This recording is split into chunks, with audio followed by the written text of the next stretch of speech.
because you have gifted us the ability to work.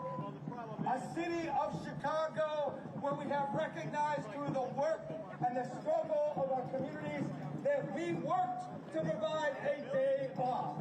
¿Sí o no? Trabajamos para un día de descanso aquí en Chicago. Nosotros queremos pedir a ti, Señor, bendice a nosotros. Gift us with your strength. Alleviate us from all of the senses in which we are afraid, which we are anxious, which we are worried by persecution, simply for trying to work in our workplace.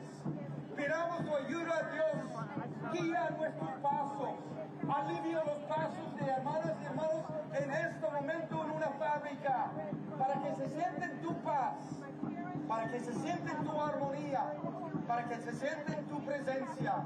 ¡Que vive el pueblo inmigrante! ¡Viva! ¡El pueblo inmigrante! ¡Viva! ¡El pueblo inmigrante! ¡Viva! Gracias, Padre. ¿Sí se puede? ¡Sí se puede! Gracias. Gracias, Padre Franco.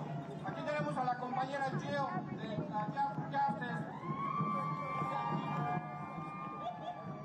Hello, Chicago! I know y'all can be louder than that. Let's do that again. Hello, Chicago! All right, I want you to give me a who's streets. Who's streets? Louder. Who's streets? Who's streets? Yeah.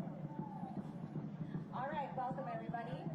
Let's try to stay on the concrete if we can. We got a lot of room over here, so if you all want to scooch over, you totally can. Just so you know. All right, well, let's get our first speaker out here. We've got Angel Naranjo. Come on out.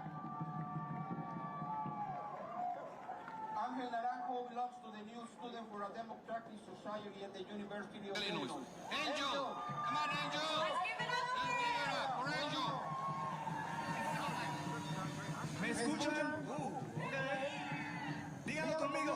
Trump, escucha, estamos en la lucha.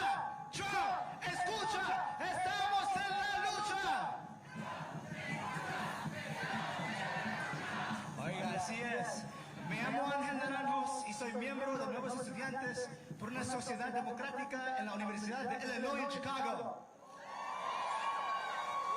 Como muchos estudiantes en UIC, tengo seres queridos que vinieron a este país en busca del sueño americano.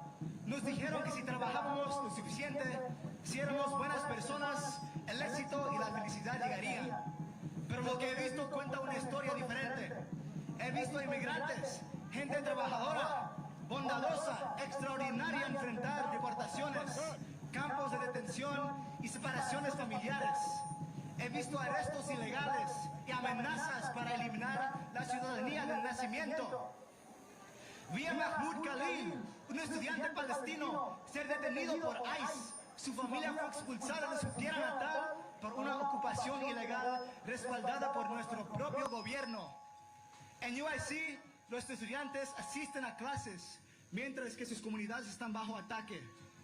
Estudiantes internacionales han tenido sus visas revocadas.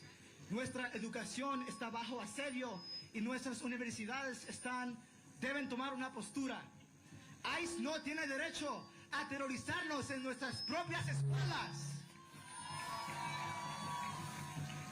Nuestras escuelas deberían ser santuarios, lugares donde estudiantes pueden aprender, crecer y salir adelante.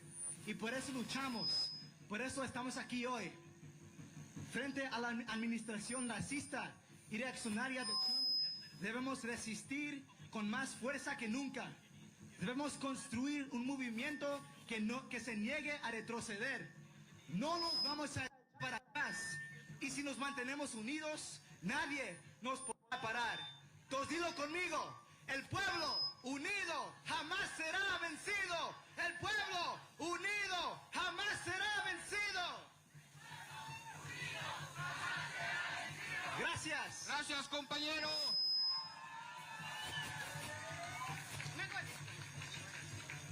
All right, next up, we've got Janine from American Muslims for Palestine, Chicago. Let's give it up for Janine.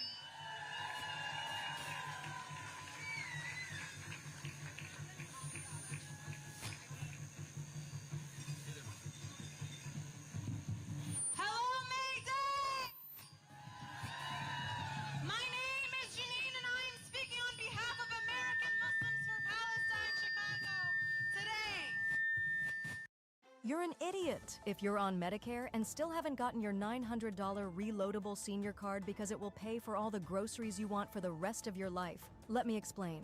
There's a new 2025 state-approved Medicare benefit in the form of a reloadable card with $900 that you can use to pay for your groceries. Broadcasting the haunting words of "Unfortunately, I am still alive." Imagine the depths of suffering person to wish death as a mercy. My people in Palestine have been enduring a genocidal campaign that has stretched on for not only nearly 2 years, but for 76 years since the creation of Israel. Palestinian children, women, and men are not just dying, they are being starved, bombed, orphaned, and erased from the future. And still, the world watches in silence.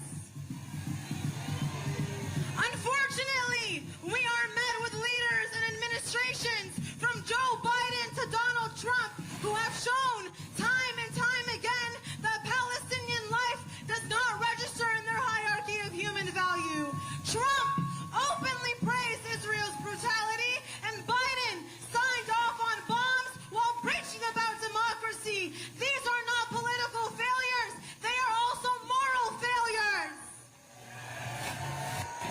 Unfortunately, humanity has become a lost cause in a world where Palestinian blood is background noise.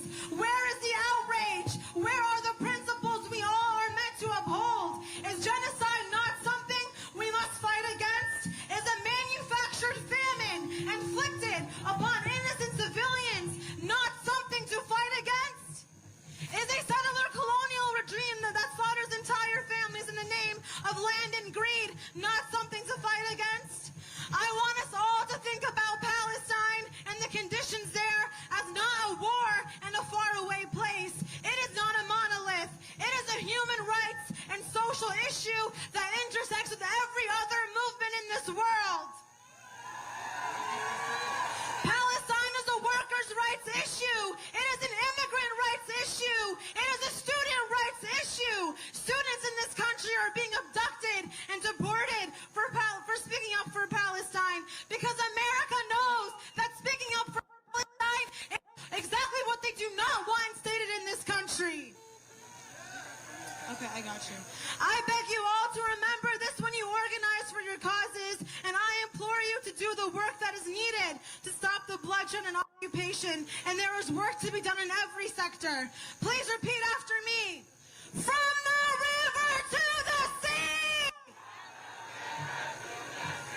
Palestine will be free! Thank you. Thank you, compañera. Tenemos al compañero Gabino Palomares que nos va a dirigir otra canción. Es porque estamos esperando que llegue nuestro siguiente orador. Adelante, compañero. Muchas gracias. Este país está hecho de inmigrantes. Y ahora un loco dice que se vayan los inmigrantes, que se vayan los que enriquecieron este país. Pero nosotros, los trabajadores, decimos, no nos moverán y vamos a cantarla todos estos.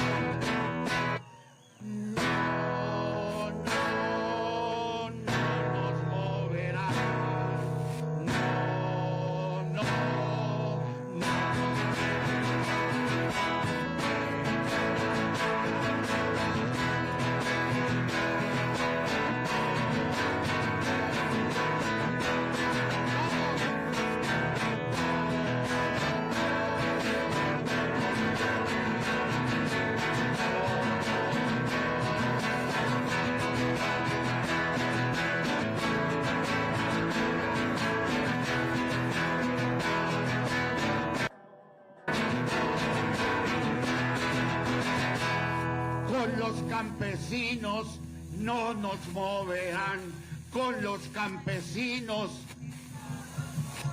y el que no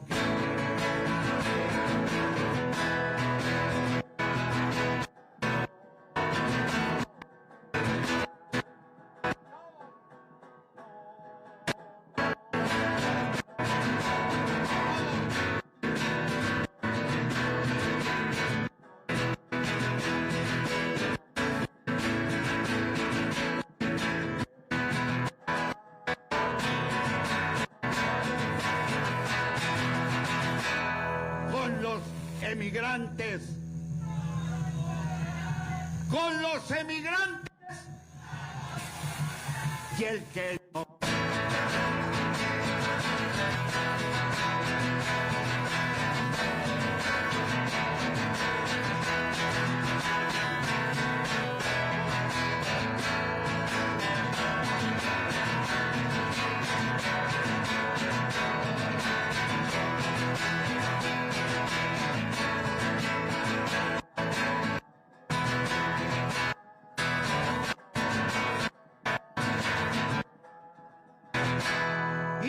Los obreros y con los obreros y el que no.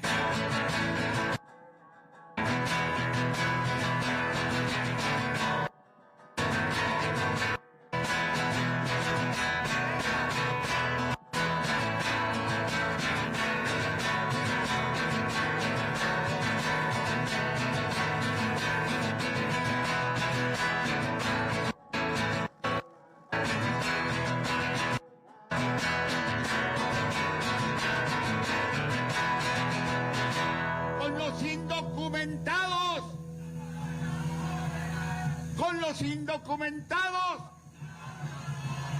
y el que no.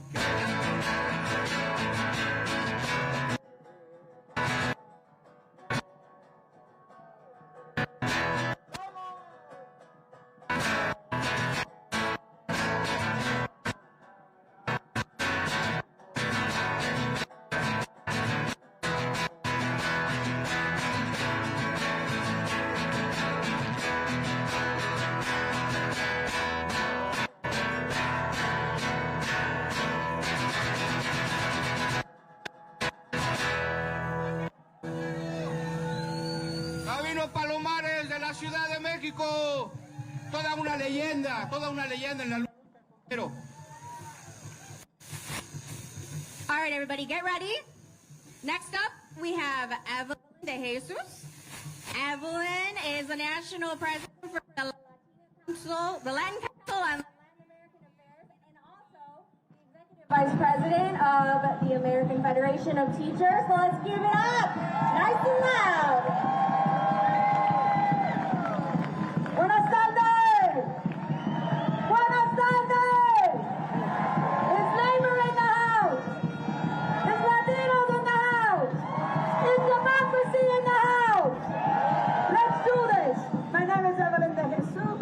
I'm the Executive Vice President of the AFT, healthcare workers, teachers, public employees. We represent 1.8 million members. And we also are affiliate Chicago Teachers Union here. We had 500 to 800 students this morning. We rocked it, they worked, and that was civic engagement, and that's showing them what democracy is all about. So I want to say something to you. Chicago is very special with the AFT. It was where our union was founded here 109 years ago last month. And I am the first Latina in AFT to become an executive vice president. And I'm very proud.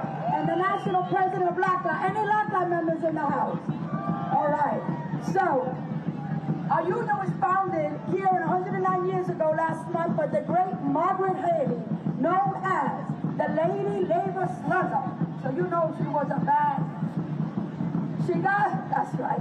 Chicago has been a city of immigrants for more than 150 years, from everywhere on the globe, as well as from the American South. Without immigrants, Chicago will still be a small town on the prairie. With immigrants, it became an industrial, commercial, cultural, sports, musical, and political powerhouse. That's right. Despite the illegal, unconstitutional, and heartless, cruel efforts of this regime, we are not leaving. We're not living. We're not living. We're not leaving. And in Spanish, nosotros no nos vamos. Nosotros no nos vamos. Nosotros no nos vamos. And that's right. Workers, mostly immigrants and migrants, built this city and this country. I saw a sign before that says, during COVID, we were essential, and now we're illegal. No way. No way. apartment filled with immigrants ordered for boarding, beginning right here in Chicago during a May Day strike. Did you know that? In 1886. Millionaires and bankers didn't build the transcontinental railroad. Irish and Chinese immigrants did. Billionaires don't harvest today's crops. They don't pack the meat. They don't clean office buildings and the streets, care for children, the sick, and the elderly, and make the school lunches. Workers, immigrants, do these jobs. Immigrant rights and labor rights, immigrant justice and labor justice go hand in hand. In today's labor movement, we fight for fair wages, for safe working conditions, a pathway to citizenship, and the protection of all workers, regardless of your immigration status. And in the AFT, we fight for all children, para todos, for the right for free and public education, no matter what their papers. We call it, our campaign is Protect Our Kids and Our Community Campaign. We are fighting in Congress. We are fighting in the courts and in the courts of public opinion. So, I want to say something. Because I am a woman of faith, I want to share something deeper in my heart. We need to bring hope. Do you hear me? We need to bring hope, esperanza to the people, to our members, to our neighbors, and to their families. That's our challenge right now. Because hope is the active, powerful antidote for fear. Are we fearful? Are we going to fight? Are we going to fight? So as the words of Flores Cuenta when she was fighting for the farm workers, ¡Sí se puede! ¡Sí se puede! ¡Sí se puede! ¡Sí se puede! And when we fight, we win. When we fight, we win. When we fight, we win. Yeah. Let's win this Day. Gracias. Thank you, baby. All right.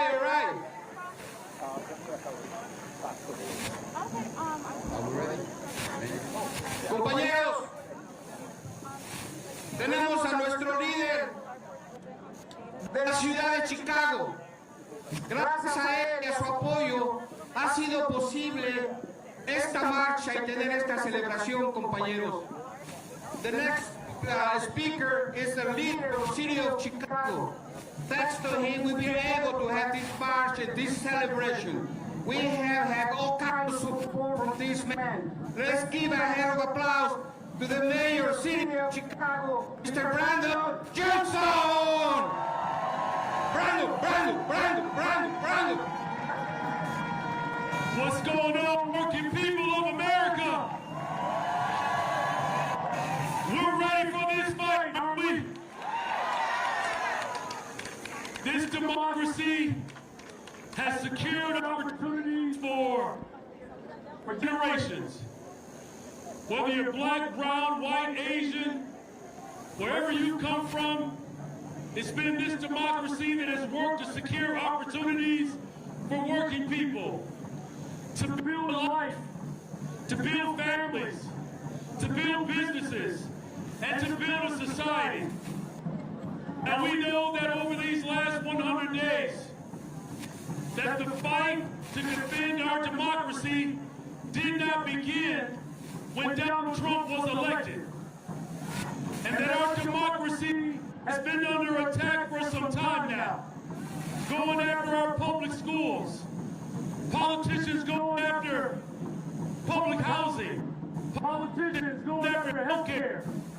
But one thing that I know for sure, that because we have the strength that is out here today, we're going to protect the interests of working people and stand up and defend the evolution of our democracy. Are you with me?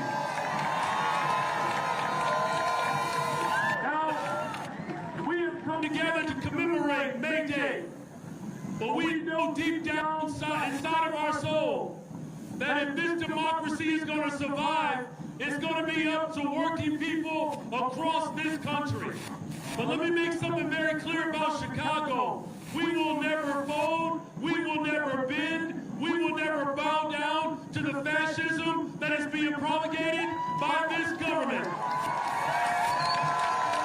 And that is why we have the largest paid time off ordinance in a big city where workers get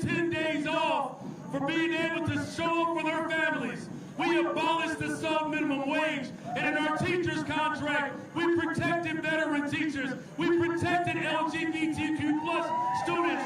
We protected immigrants, and we are protecting black history because that's what we do in the Union town of Chicago. Now I'm going to close with these words. That Dr. King came to this city over a generation ago, fighting for workers, standing up for justice, and pushing back against right-wing extremism. And if we can do it a generation ago, you best believe we're going to do it today. Are you with me, working people? Chicago has its deep roots in the labor movement. It was a black Haitian immigrant and a Potawatomi woman that came together and established this amazing city for the hopes and dreams of working people, and that is the legacy of our city. Dr. King said if we can do it in Chicago, we can do it anywhere in the world. That labor rights and civil rights are immigration rights. Labor rights and civil rights are LGBTQ plus rights. That the labor rights movement and the civil rights movement coming together to make sure that working people's values will be defended, whether you are a Republican or a Democrat. If you come after one of our workers, you come after all of us. I'm talking about building a party of working people across America to make sure we build affordable homes. I'm talking about a movement of working people to make sure we make education, healthcare, jobs, and housing a guaranteed right. Are you with me, working people? Let's build this movement to secure our democracy. God bless you all. Let's keep fighting. To the workers, to the workers, to the workers, to the workers. God bless you all. Our mayor, Rallies, the city of Chicago. Mayor, thank you very much. Muchísimas gracias, alcalde. Muchísimas gracias por su apoyo. Muchísimas gracias por hacer esto posible. Tenemos otro compañero que va a hablar con nosotros. Compañero, por favor, adelante, adelante, adelante, compañero. Brad, come on. Las uniones internacionales, compañeros.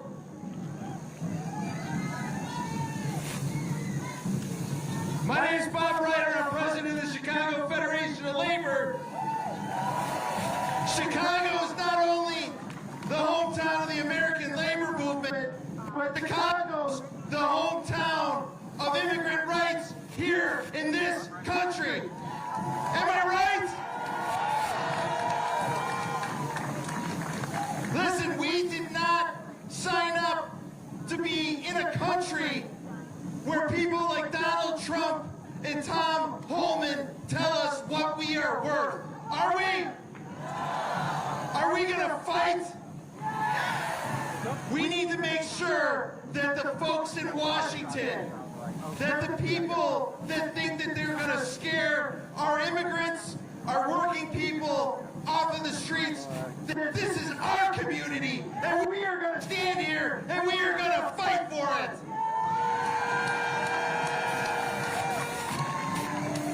So when I say stand up, I want you to say rise up. Stand up. Stand up. Stand up. Listen, just know this. The 300 unions that make up the half a million union members here in Chicago were born and bred in our immigrant communities here in the city of Chicago. And we are here for the fight. Let's give it a round. We're running around there. Thank you. Compañeros, tenemos aquí a uno de nuestros defensores a nivel del condado, nuestro comisionado Frank Aguilar. Comisionado Frank Aguilar.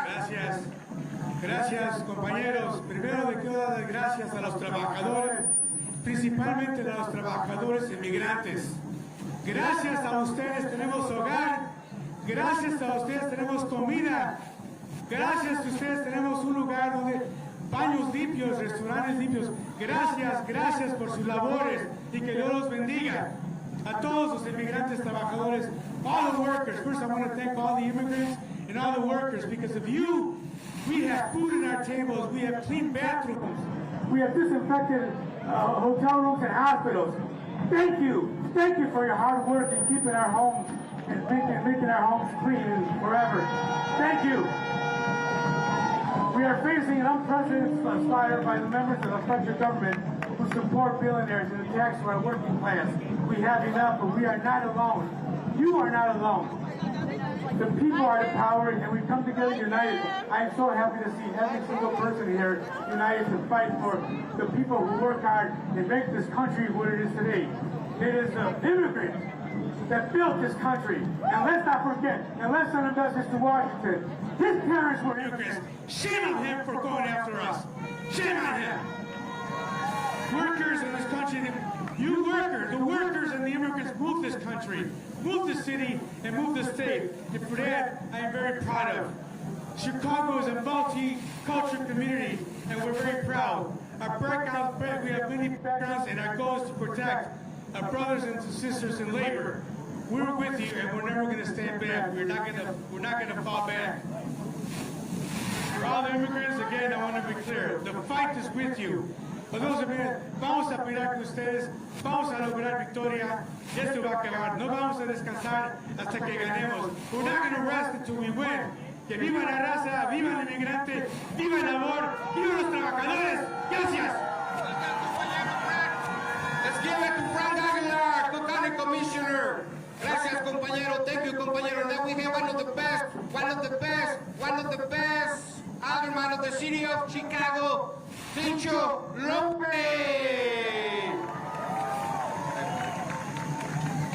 Thank you. Muy buenas tardes, Chicago. ¿Dónde está Chicago? El pueblo unido jamás será vencido. El pueblo unido jamás será vencido. Chicago unido jamás será vencido. Buenas tardes, y es un honor, un gusto estar aquí representando a una comunidad inmigrante, como inmigrante y representante no de la clase política, no de los republicanos, no de los demócratas, un representante del pueblo, de la gente, de aquellos que están siendo desaparecidos, de aquellos que están siendo secuestrados, de aquellos que están siendo silenciados. Desde aquí, desde Chicago, tenemos un mensaje fuerte y directo en contra del fascismo y del dictador. No nos registramos y no nos vamos. No nos organizamos aquí en Chicago. Una ciudad construida por los trabajadores, por los inmigrantes. Aquí nació el 1 de mayo, que debe ser una fecha federal. You're an idiot if you're on Medicare and still haven't gotten your $900 reloadable senior card because it will pay for all the groceries you want for the rest of your life. Let me explain. There's a new 2025 state-approved Medicare benefit. Divide y vencerás. Eso es lo que quieren hacer, que aquellos que quieren ser reyes, aquellos que quieren dividir. El pueblo unido está aquí unido. Y estamos unidos con México, y estamos unidos con Latinoamérica, y estamos unidos con Palestina. I just want to send to the people of the city of Chicago, be proud today of being in Chicago, of being here on a city that has built on the sweat, blood, and tears of working people. May Day was born in Chicago, and May Day is going to be the beginning of a new day. When working people unite against racism, I am not here for either political party. Now the Republicans will disappear people who are blackmailing the city, withholding federal funds, that are kidnapping people to send them to concentration camp, that are complicit with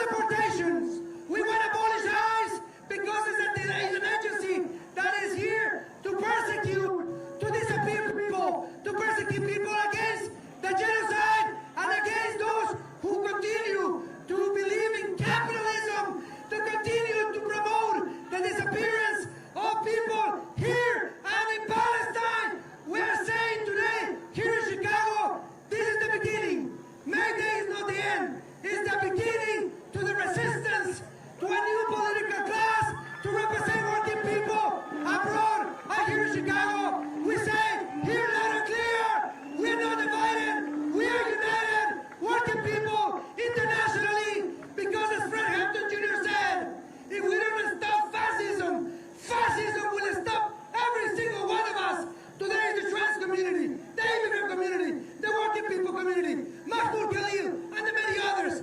In Chicago, we say no more, no fascists. We are working people, and we are going to fight back. We're not afraid. Si se puede. Hasta la victoria siempre. Give it up for Byron Cincho López. Gracias, compañeros, gracias, compañeras.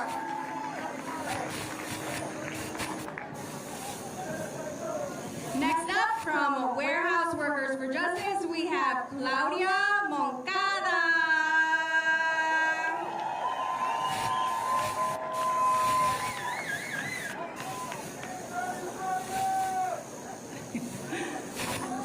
Buenas tardes, mi nombre es Claudia Moncada Robledo. Soy trabajadora de un almacén, mujer, latina, LGBTQ, fuerte, madre de hermosa de 2 niños, chingona y trabajadora. Estoy aquí representando un centro de trabajadores que lucha por los derechos de los trabajadores.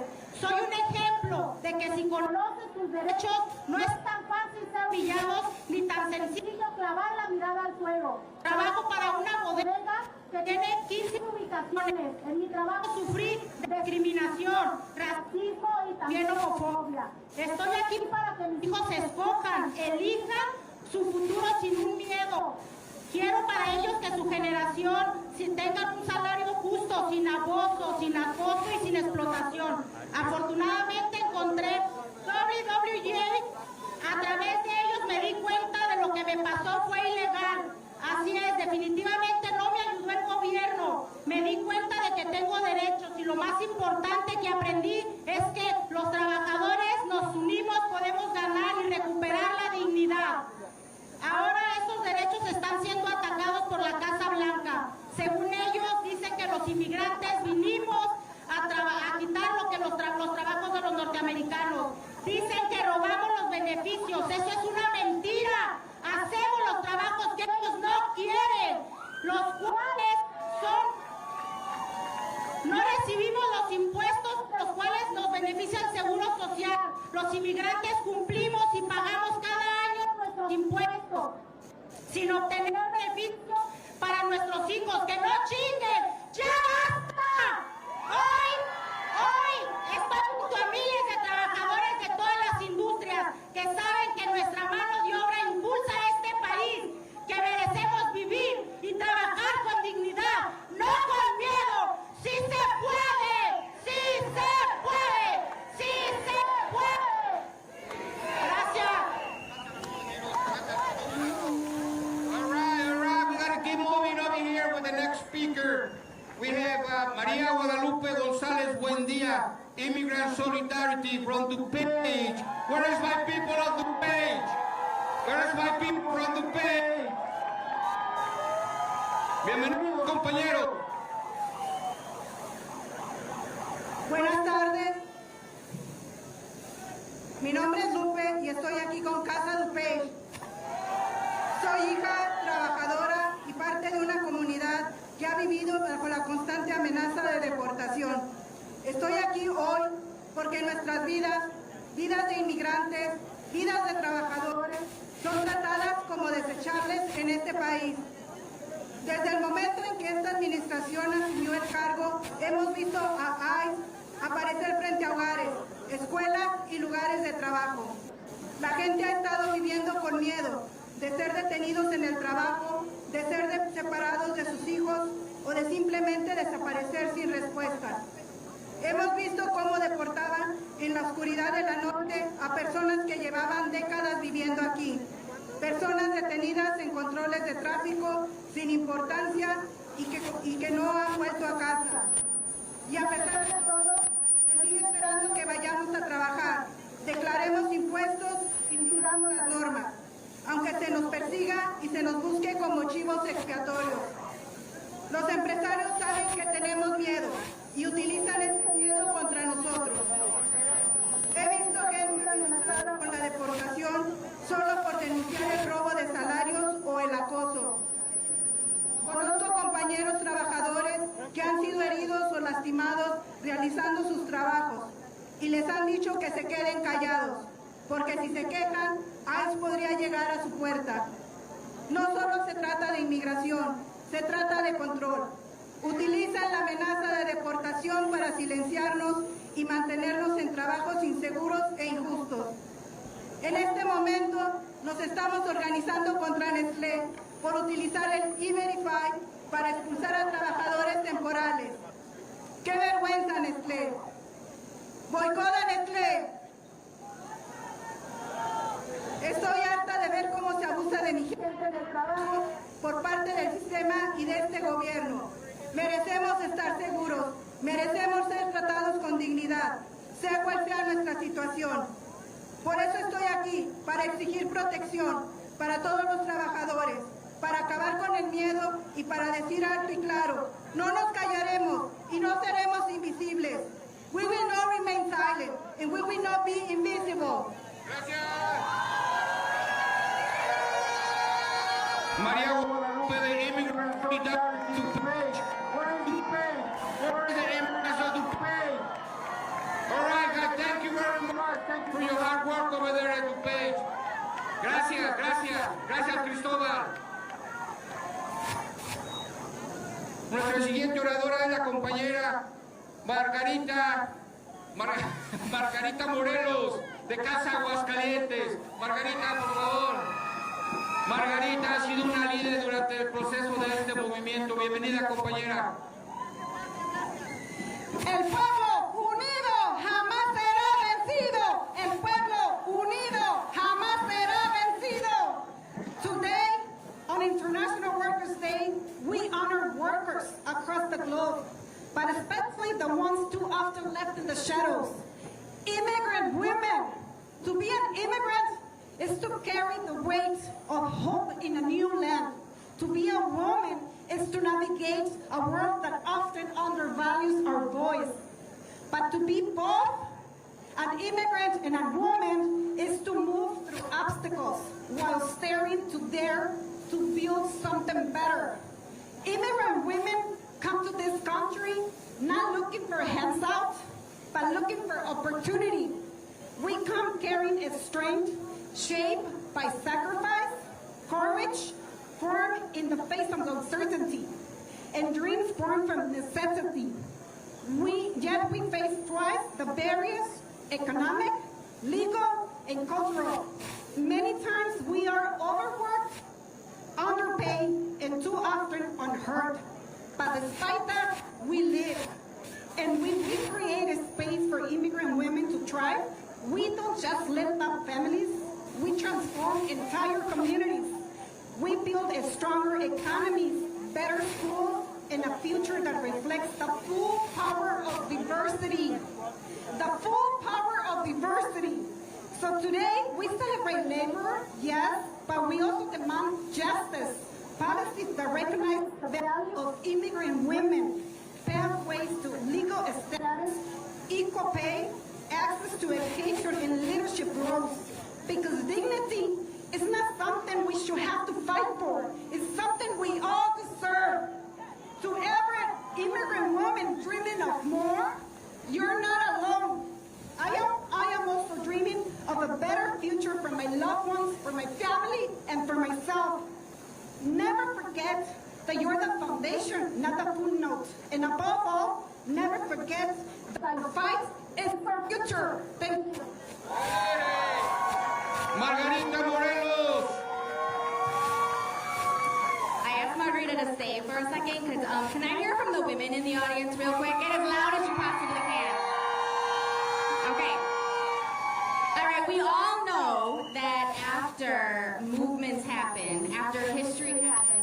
inevitably there's a book that comes out about all the women behind the movement that actually did all the work, right? Can I hear it? Yes. Yes, exactly. Well, this is one of those women right here. The amount of work that this woman did to make this happen is insane. So please, can I hear it from Margarita? Please. Thank you. Thank you. Okay. And now, where's Arise? Where are you, Arise? Oh, damn it. Okay. Well, we all know who Arise is, right? Yeah? Can I hear it for louder Garza of Arise, please? Since Margarita spoke in English, I'm going to speak in Spanish. ¡Que vivan las mujeres! ¡Que vivan las mujeres! Buenas tardes, soy Laura Garza, la directora del Centro de Trabajadores de Arise Chicago. Hoy, Día Internacional de los Trabajadores, estoy aquí no solo por mí, sino por las millones de mujeres que han trabajado en fábricas, en granjas, hospitales, salones de clase y hogares, a menudo mal pagadas, ¿verdad? Mal pagadas, ignoradas, sobrecargadas. Siempre nos han dicho que debemos saber cuál es nuestro lugar.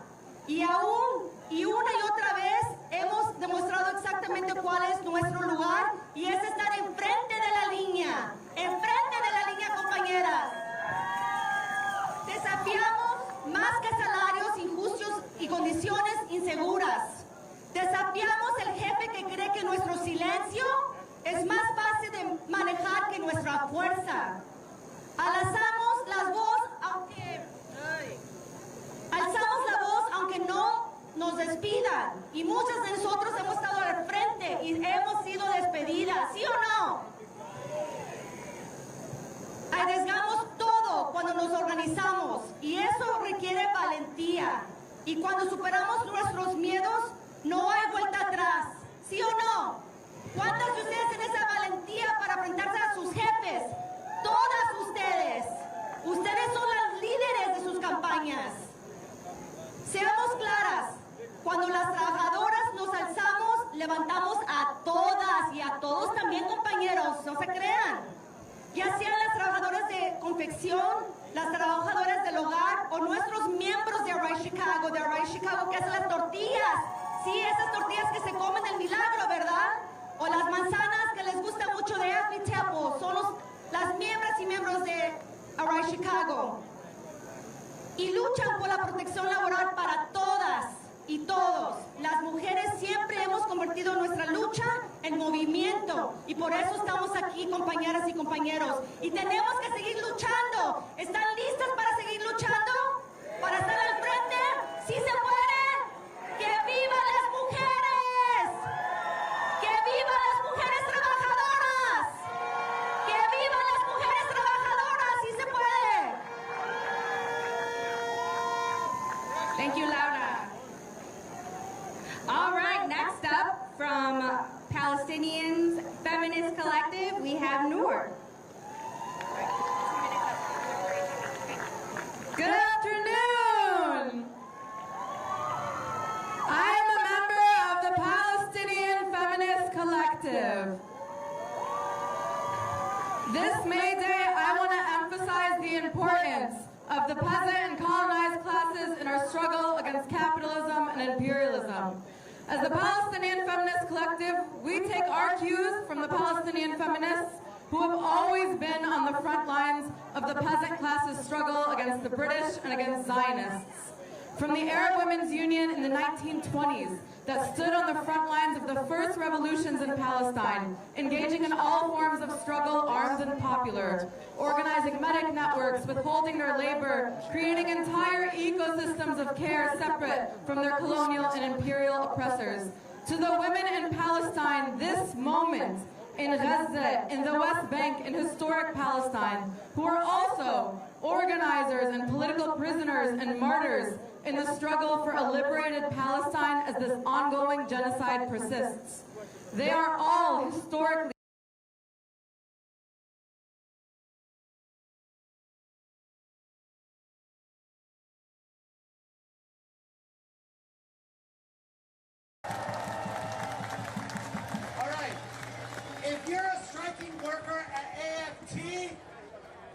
Raise your hand.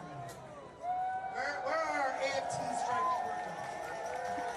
Let's give it up for the striking workers at AFT! Because this is what this day is about. There is another set of workers that are here. They are members of Local 117 that work at Mauser, and they've been locked out. Boom. They need your help. They need your help. They work dangerous conditions inside of their facility with toxic fumes in the process of recycling barrels. There are organizers here that are seeking your support. They have QR codes. Raise your hand if you're an IBT 117 organizer. Find those organizers and support these workers. They need your help. Can we get a round of applause for the lockdown workers at Mauser, members of IBT 117? Because when we fight, when we fight, when we fight, I want to introduce my next speaker, Bea, who is a second-generation Filipino overseas who works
exit. I feel like we're gonna go. I feel like we're gonna go here, like the building. Yeah, right. They were thinking like Westlake or Jenny Park. Everybody straight downhill. Right. That's true. You don't need to. Jonathan was thinking the federal building. Well, there's a couple. There's another one that's a lawyer protest. They started. So I assume they're going to go there.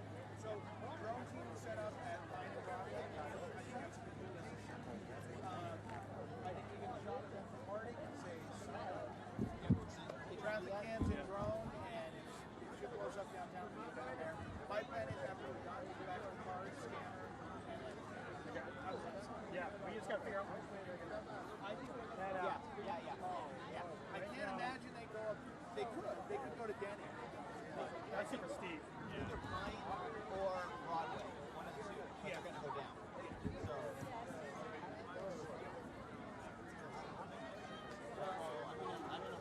I have to say, everything you've dealt with us has been nice. Did anybody give you trouble?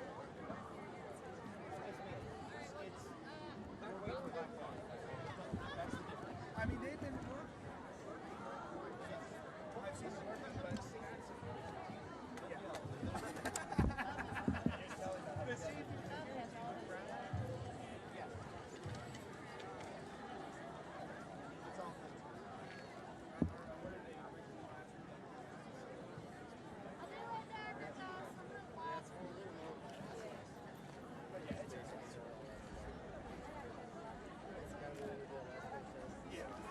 Do you have anything worthwhile or whatever? I don't see a wide sign that's the same color.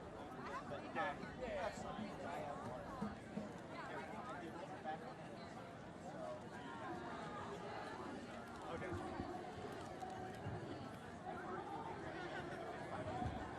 So I don't get that. Right there? That's the first illegal spot, and then like four of the people. Oh, okay. We actually found a.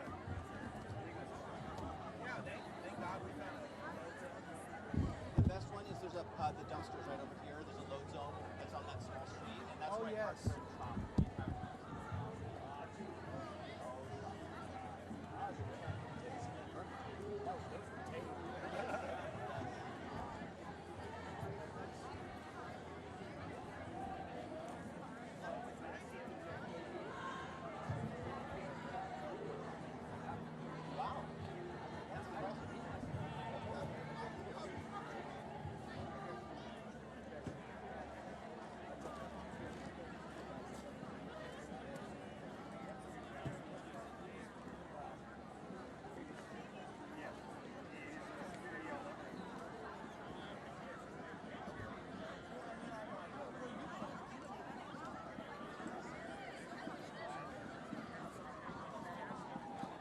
United across languages and traditions, united by a vision of a city where all can live, a city where all can work and raise their families in dignity and peace.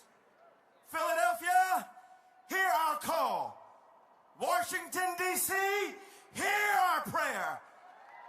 God of many names, hear our plea. Strengthen our hands for the work of justice. Strengthen our spirits for the long road ahead. Strengthen our unity, that together we may build a beloved community, not for some, but for all. Amen. Ashe. And so it is.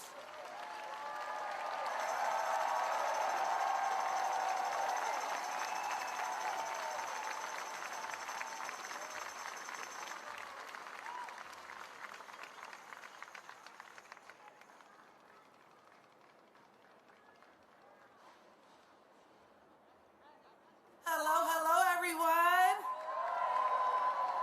How are y'all doing today? So my name is Tiffany Davis. I am a food service worker down at Philadelphia Sports Complex. I also belong to a beautiful union called Unite Here, Local 274. Yes, where I am a key leader in a shop store and also on an e-board. Yes.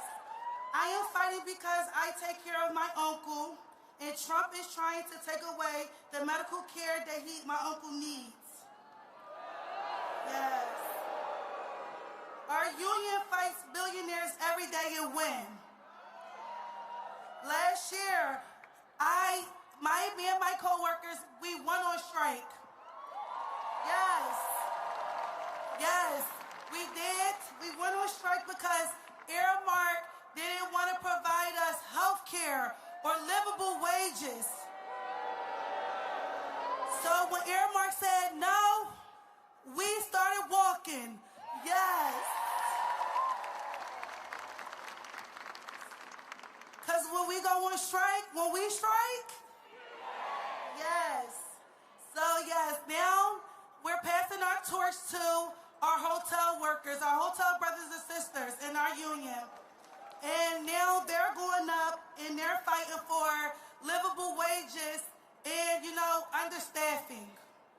Because just imagine, you're going to work and you're doing more than, just one person's job. One job should be enough.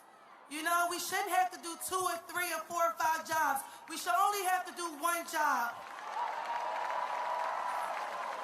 And then just only imagine, right?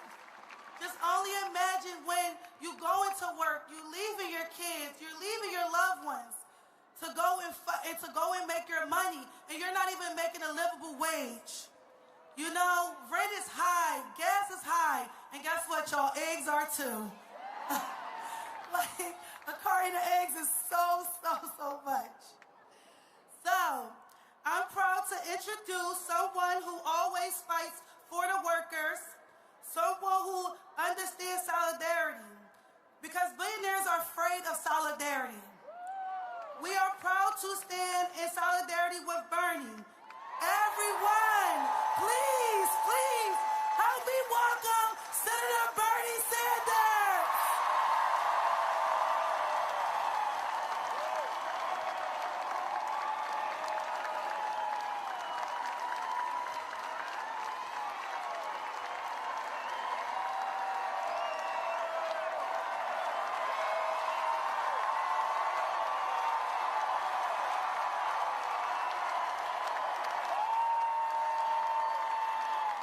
Thank you, Philadelphia!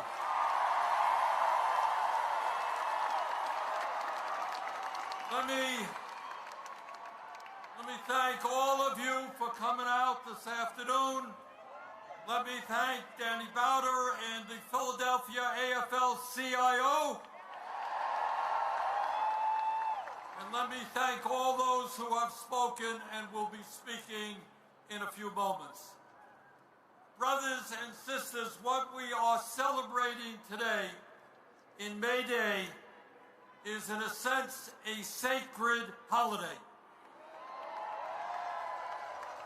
And all over our country, workers are coming out demanding justice, and all over the world, in dozens of countries, workers are standing up to oligarchy and demanding a world in which all people have a decent standard of living.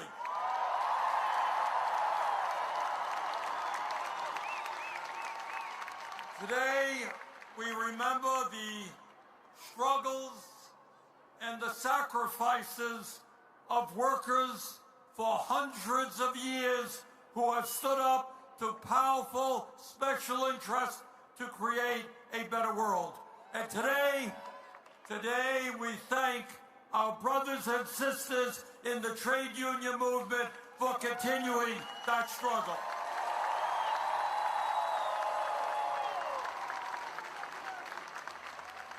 May Day, as you know, was established way back in 1886. And workers then stood up to their very powerful bosses and said, you know what, we don't want to be slaves. We don't want to work 60, 70 hours a week. We want an 8-hour day.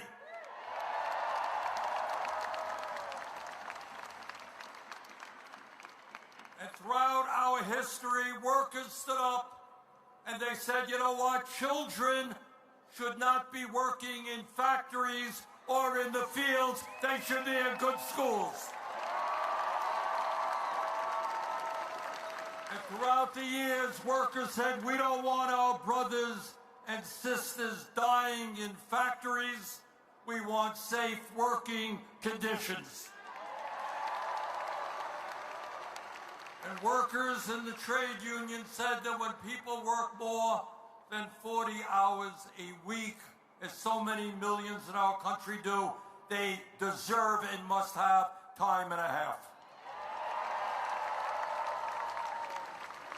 And as a result of the struggles of the trade union movement, we have come a long way, not quite far enough, to end discrimination so that all people have an opportunity for a decent job, no matter what the color of their skin, where they were born, or their sexual orientation.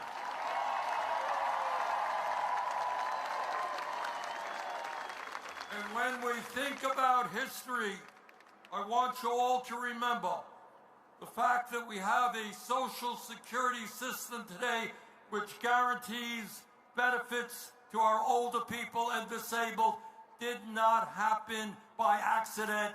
The trade union movement made it happen.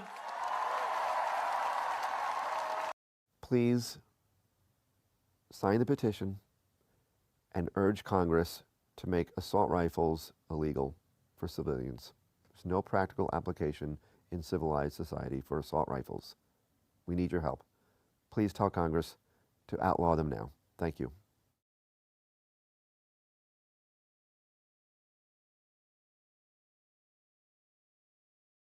Scared of this site because you can't afford those expenses in case of an emergency? We got you. There is a new HIP state-approved program that gets you $500 a day in case of an admission. That's right. If you're a U.S. citizen, 64 or older, you're completely safe from those huge costs with $500 a day subsidy. And that's not all. There's also a 2025 Senior Give Back program that gives out up to $900 on a reloadable Medicare card so you can use that money for everyday expenses, like groceries, bills, rent, gas, and anything else you need.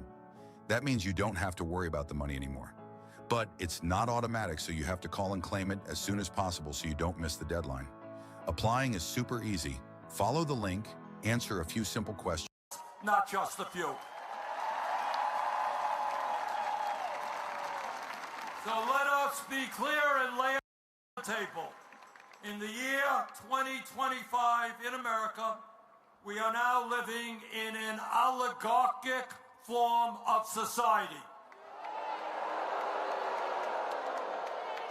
Never before in our history have so few had so much wealth while so many Americans are struggling. Never before have so few had so much political power, while millions of Americans no longer vote. Millions of others have given up on democracy because they look at government and they say, government is owned by billionaires. You are not representing us. You know, a few years ago, when I talked about oligarchy, people were saying, oh, what is Bernie talking about? Well, Donald Trump has made it very clear what we are talking about when we talk about oligarchy. Oligarchy is a president who, when he gets inaugurated, he doesn't hide it. Right behind him are the three wealthiest people in America: Musk, Bezos, and Zuckerberg.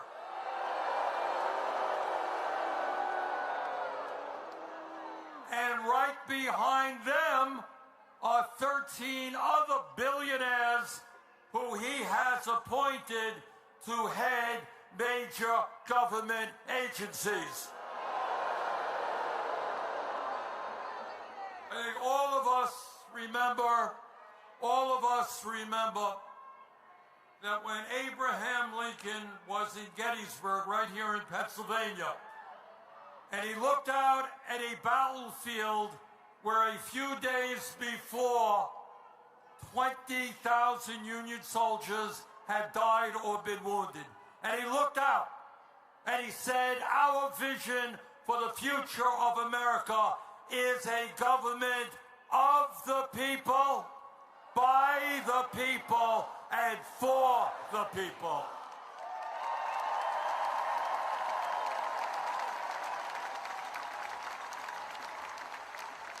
Well, what everyone knows is that today we have a government of the billionaire class, by the billionaire class, and for the billionaire class, and we will not allow that to continue. And let me be very clear. These oligarchs, these billionaires are not nice people. They are incredibly greedy people. You might think that somebody who has 10 or 20 billion dollars might be content, might think that's enough. Not these guys. They want it all. And they are prepared to destroy Social Security, Medicare, Medicaid, nutrition programs in order to get more tax breaks for themselves. So today, brothers and sisters, we tell these greedy oligarchs, this country belongs to all of us, not the billionaire class.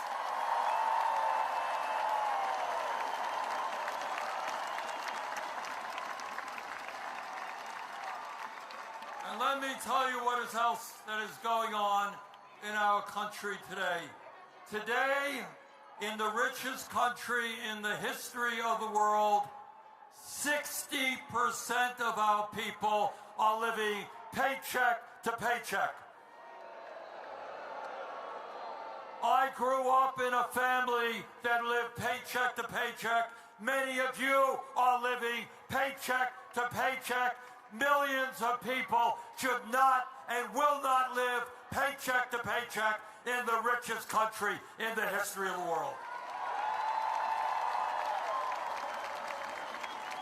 Today in America, one man, Elon Musk, owns more wealth than the bottom 52% of American households. Today in America, working class people live 7 years shorter lives than the rich. Today in America, the top 1% now owns more wealth than the bottom 93%. And CEOs make 350 times more than the average worker. And here is something that we don't talk about enough, and it tells us why the American people are furious. Today, the average worker in America, despite a huge explosion in technology and worker productivity, that average worker is earning less money per week in inflation accounted for dollars than he or she did 52 years ago. So it's not hard to understand what's happened. Over the last 50 years, the very richest people in this country have become much richer, while 800,000 people today sleep out on the street and the average worker struggles. So let me tell you something. I have gone all over this country, as some of you may know.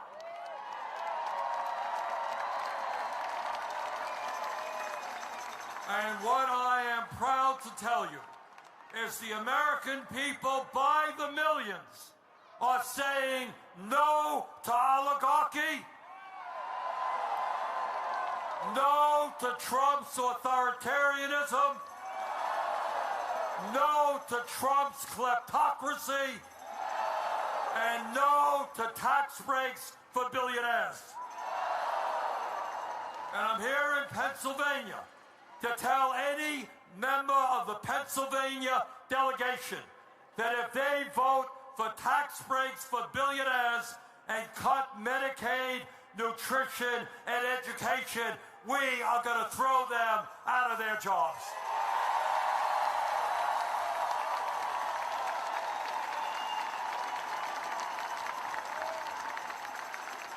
But brothers and sisters, our job right now, in my view, is twofold. First, we have got to fight Trump every single day.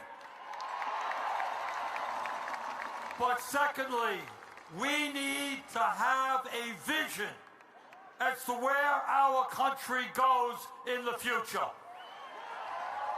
And here is the bottom line, and I say that to my Democratic colleagues in the Congress. Stop defending the status quo economically.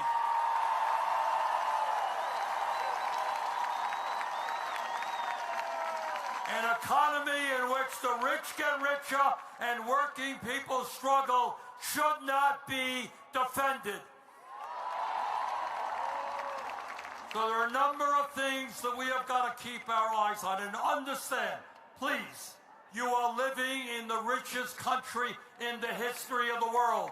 It is not a radical idea. It is not utopian to say that every man, woman, and child can and should have a decent standard of living.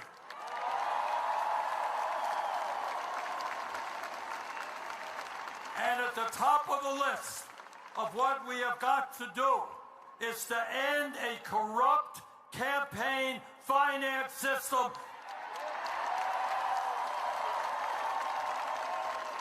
A system that allows billionaires in both political parties to control the political process and our economy.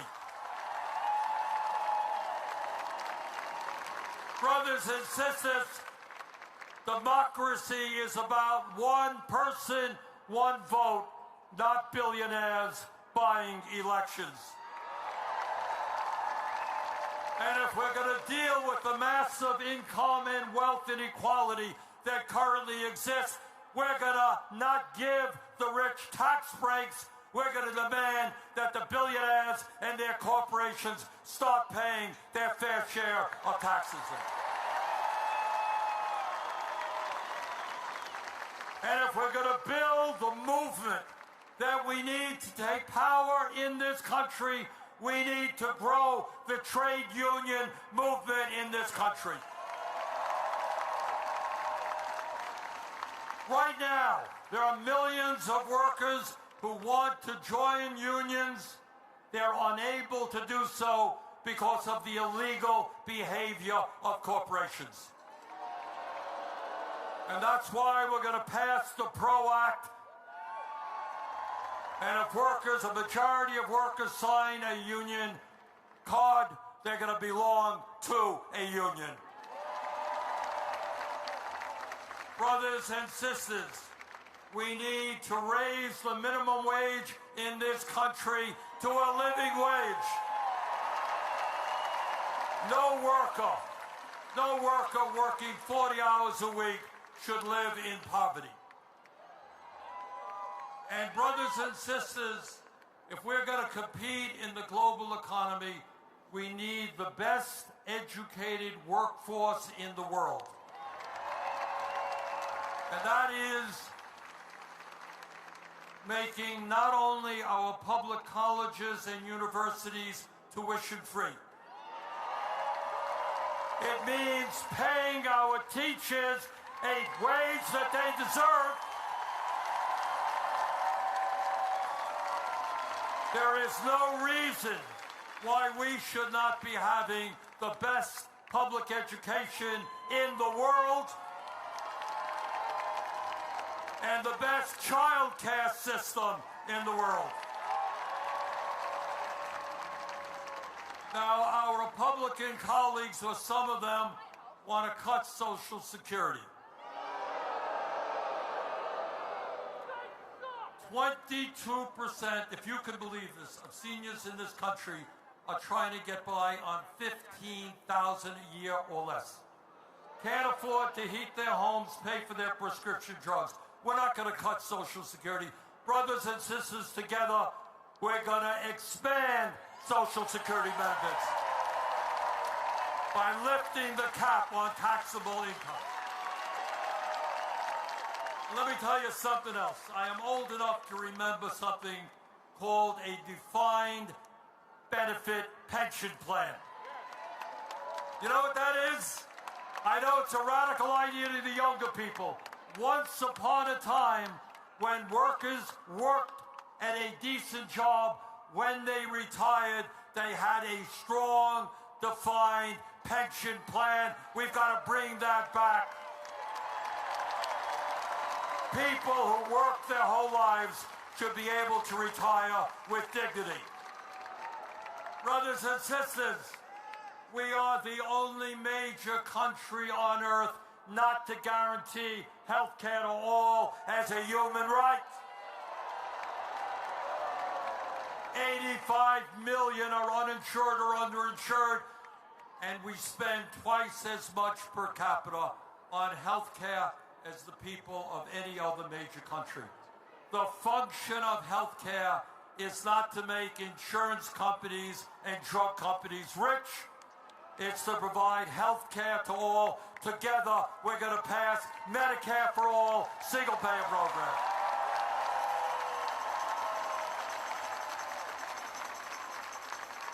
Donald Trump may think that climate change is a hoax.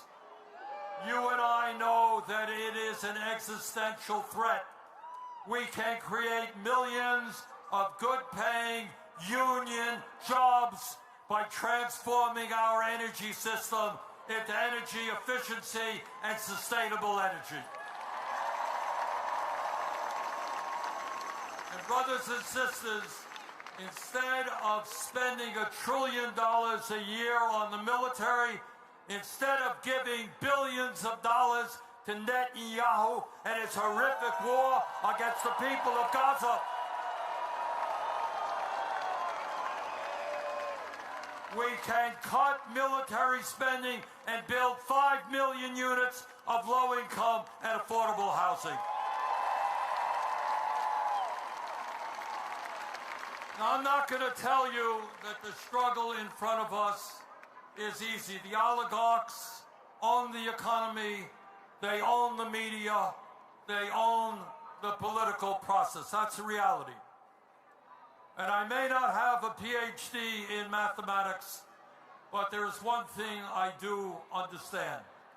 That if we do not allow Trump and his friends to divide us up by the color of our skin or where we were born or our sexual orientation, if we stand together around a progressive agenda, if we start electing candidates who work for us and not the billionaire class,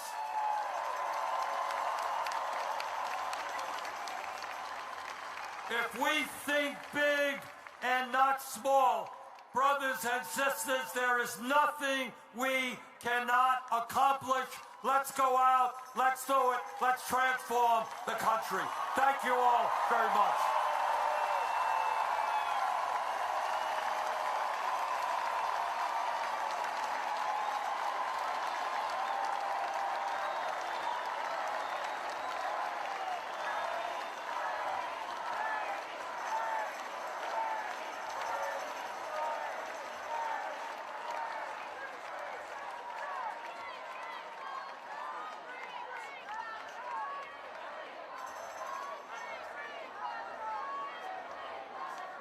Wow, that was electric.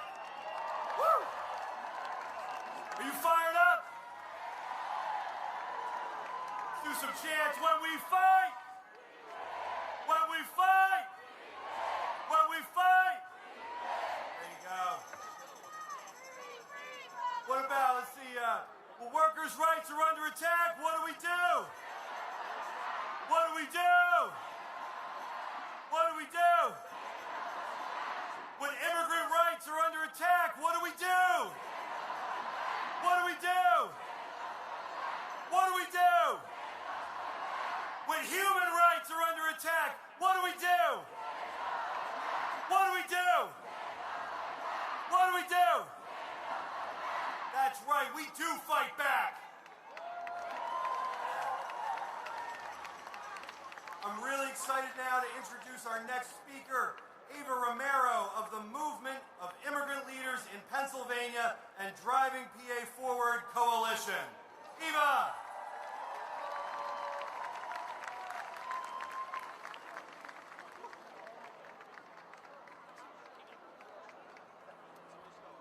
Hello, Philadelphia! Buenas tardes a todos. Solo aclarando un punto, mi nombre es Eva Bravo. Hello, everybody. I want to make one thing clear. My name is Eva Bravo.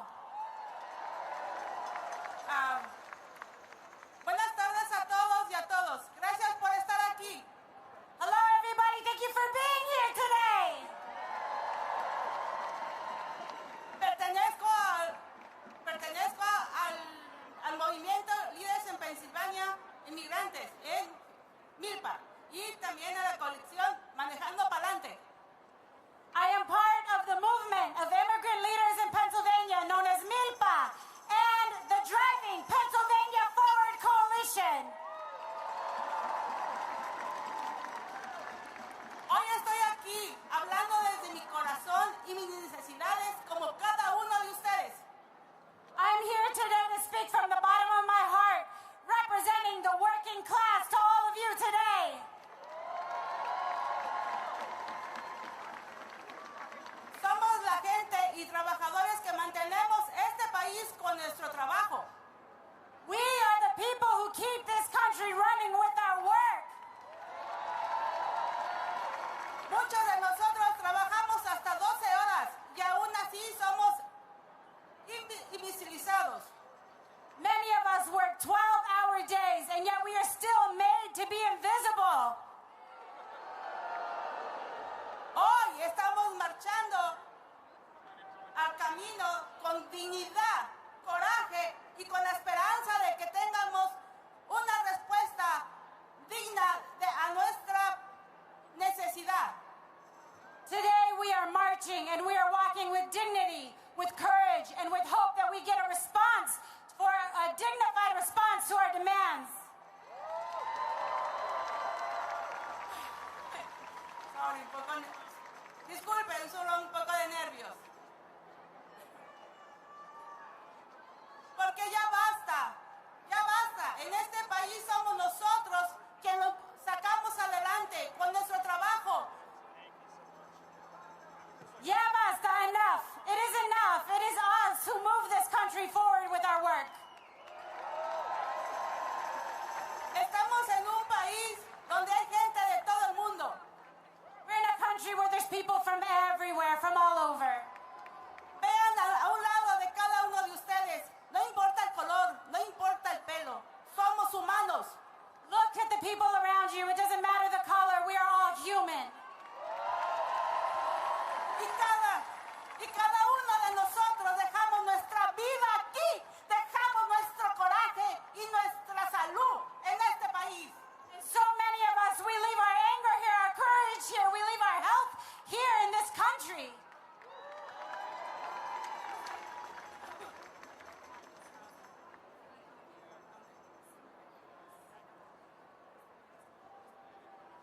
Este país, como dije hace un momento, lo impulsamos nosotros, gente pobre, gente trabajadora, no los ricos, no los billonarios que están ahorita en Casa Blanca y en nuestros... It is us, the poor and the working class, who move this country forward, not the rich. Not the rich. Not the people in the White House, nor the people in the State House.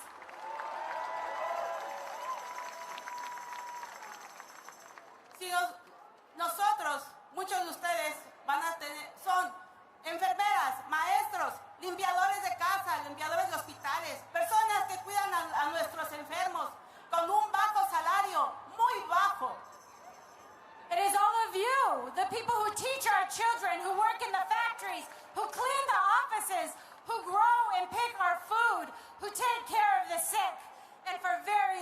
wages.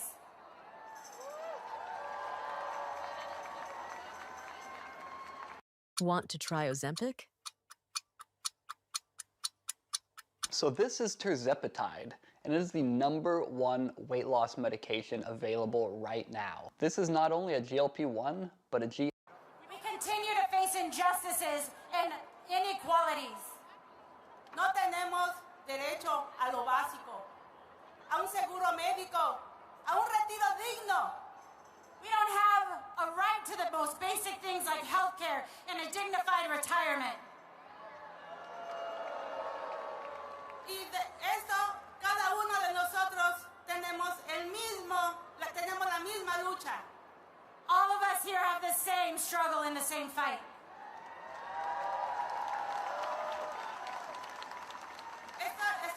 Queremos que nos exigimos licencias para cada una de la gente que no puede tener. No importa su estatus legal. We are here to demand driver's licenses for all, regardless of your immigration status. Necesitamos y queremos licencia. ¿Y cuándo es? ¡Es ahora! We need driver's licenses. When do we need them? Now! Necesitamos acceso a atención médico, a un plan médico digno de nuestro trabajo. We need health care for our dignified work.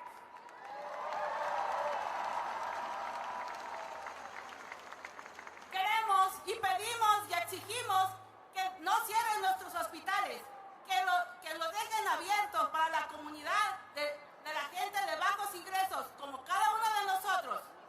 We are asking and demanding that you stop shutting down our hospitals so that we have health care for the poor and the working class like us. Pedimos a nuestros representantes, a la derecha y a la izquierda, que hagan su trabajo, que aboguen por nosotros, que paren las deportaciones, que no separen más familias. And we are asking and demanding of both parties that they stand up for us and that they fight against detention and deportation and the separation of families.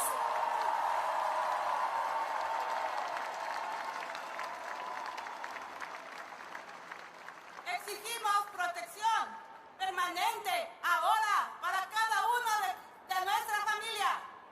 We are demanding permanent immigration protections for all of us and all of our families now.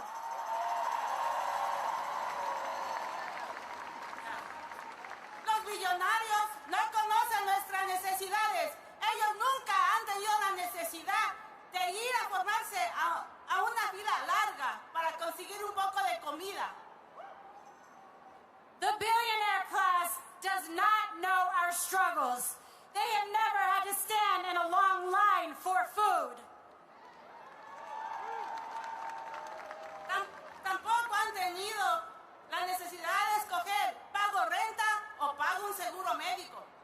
They have never struggled to decide if they're going to pay for health care or for housing. Ellos no tienen nada en común con nosotros. ¿Quién los puso en la Casa Blanca? They have nothing in common with us. Why are they in the White House?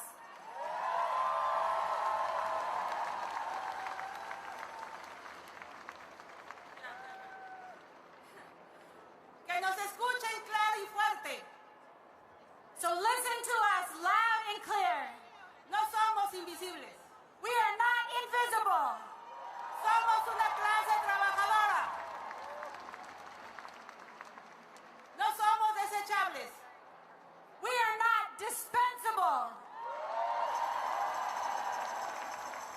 Somos una clase trabajadora. We are the working class. Construimos este país con nuestro trabajo, con nuestra lucha día a día. We build this country with our work, day in and day out. Luchamos por un futuro mejor para nuestros hijos. We fight for a better future for our children. Hoy marcharemos con la frente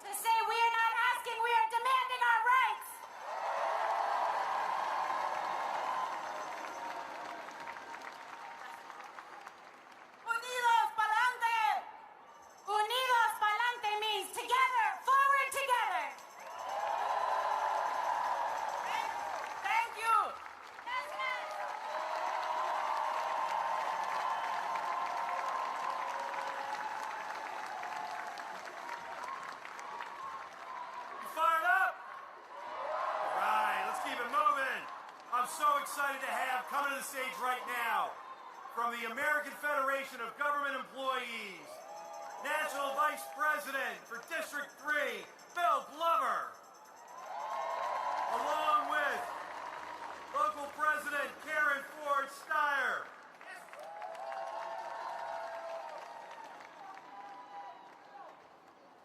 I got one thing to say. You all look good out there. As you were just told, my name is Karen Ford Steyer, and I am with the American Federation of Government Employees, and I am the local president at 1793. I'm proud to be here, and I'm proud to be a federal employee. Before I introduce my MVP, I want you all to remember that unions are what make America work. To my right, it's the dynamic. This man, I think he has a Duracell battery because he just keeps going and it gets more better. More better. You like that?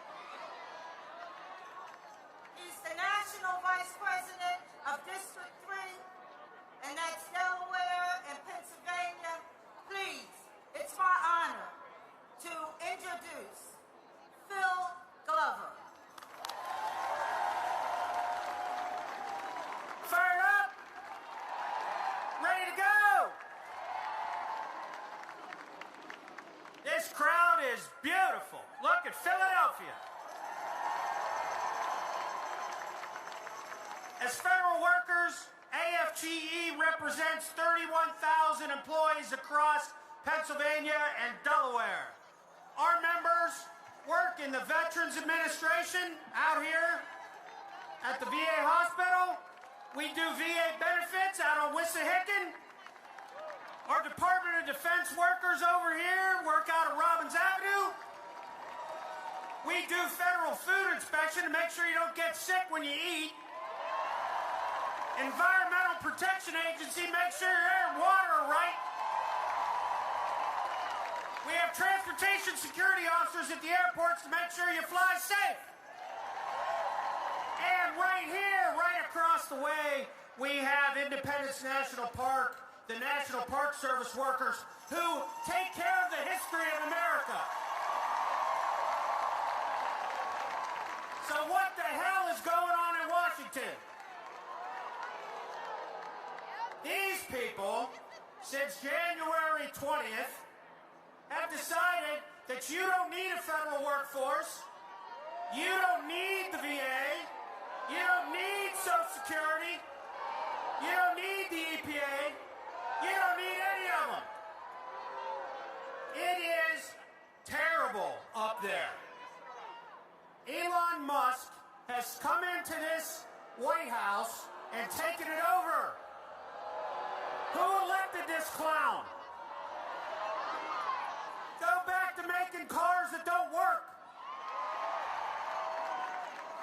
So I want to say this. On May Day, I just want to say, in the memory of workers killed in the line of duty, AFG has had their fair share. We've had law enforcement officers killed. We've had VA nurses die of COVID. We had others die in DOD out in the country and overseas. And I just wanted to make sure we recognize that federal workers are union workers and we're with you. And we have some of those same problems.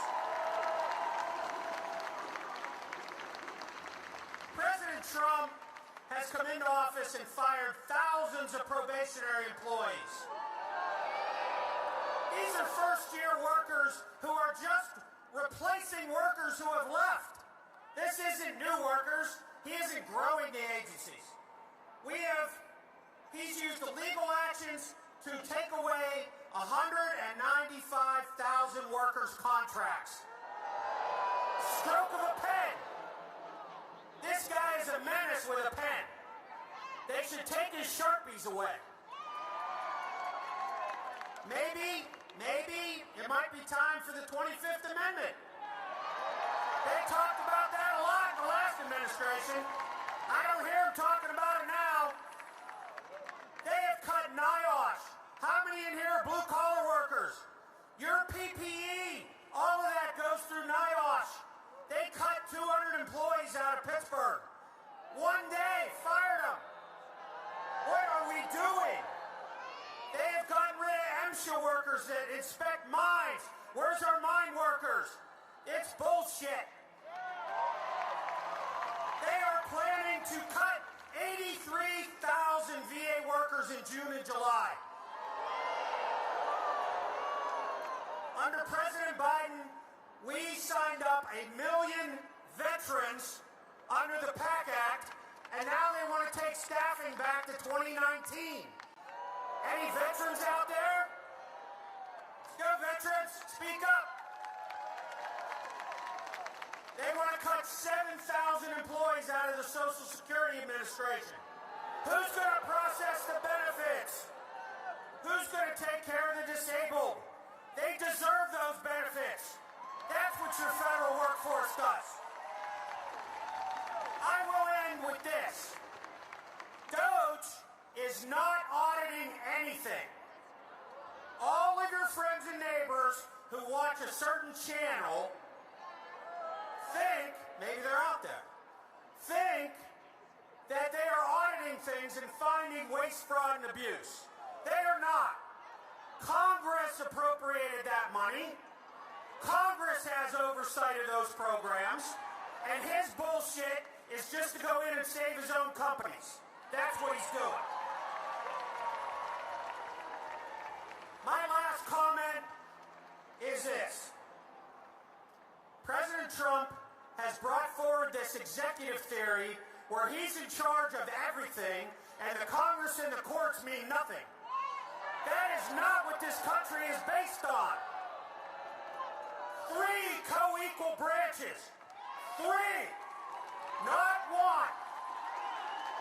We do not have a frickin' king in the White House. Where is our Congress? Where is our Senate? Where is the courts? Stop this guy now before he ruins this country.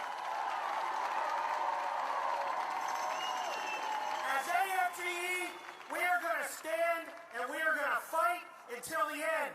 And we are on the first line of this thing because they are after us first so that they can get to you next. Thank you and have a great rally.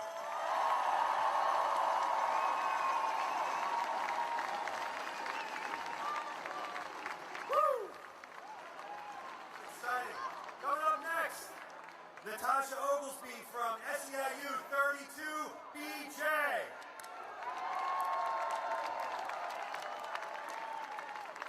Before Natasha speaks, I just want to shout out some of the elected officials that are with us today, including Congresswoman Mary Gay Scanlon, State Representative Joe Hohenstein, the Chair of the Labor Committee and City Council, Jimmy Harity, Councilmember Nicholas O'Rourke. All right, Natasha. Hi everybody, how y'all doing today? My name is Natasha Oglesby, and I'm a security officer at University of Pennsylvania. I've been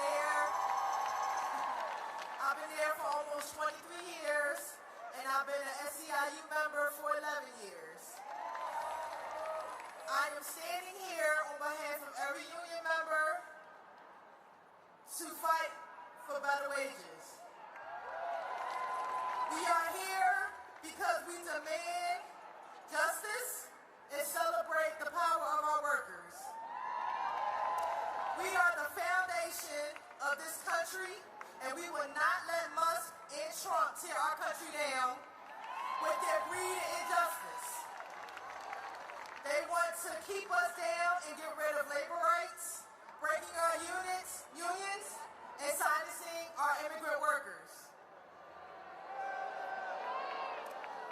I am making a little under $2,000 a month right now.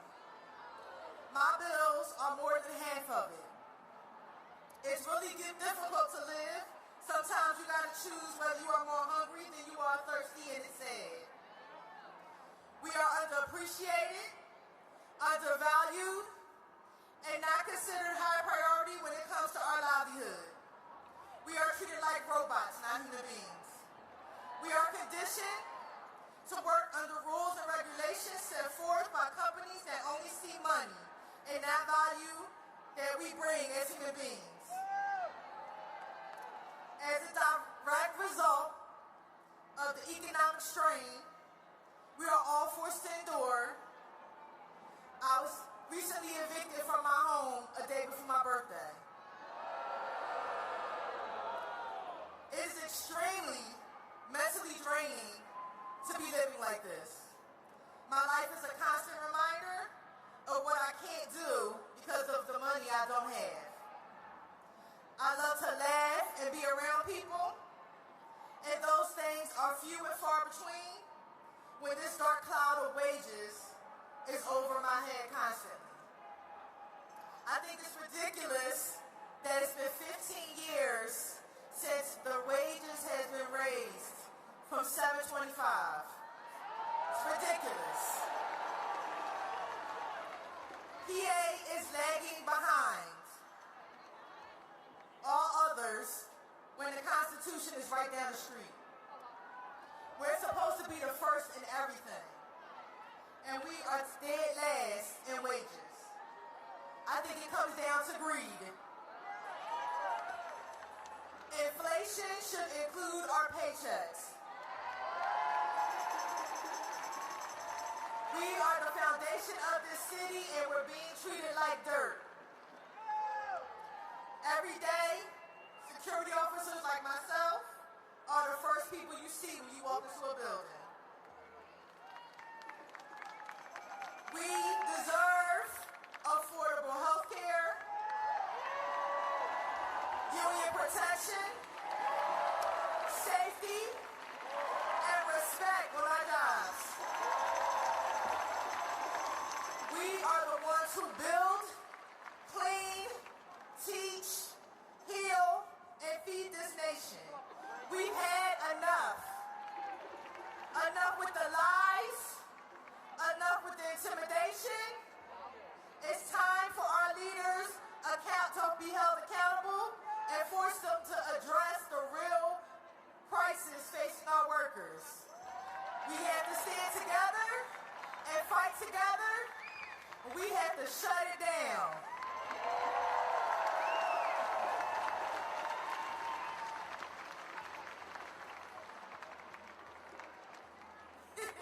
That's it. Thank you.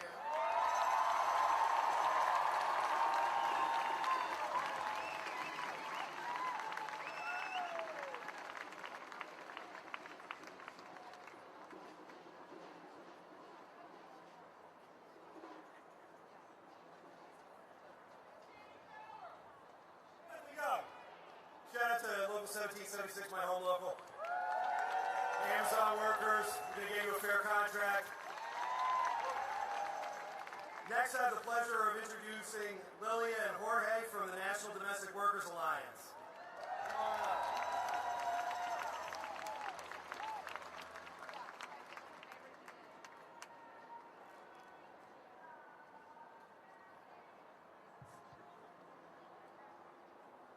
Hi everyone, my name is Adriana and I am going to be Lidia's interpreter. Hola a todos. Mi nombre es Lidia. He vivido en Filadelfia por más de 20 años y soy miembro de la Alianza Nacional de Trabajadores del Hogar. Trabajo limpiando casas junto a mi esposo Jorge. My name is Lilia. I live in Philadelphia for more than 20 years and I am a member of the National Domestic Workers Alliance. I work cleaning houses with my husband, Jorge.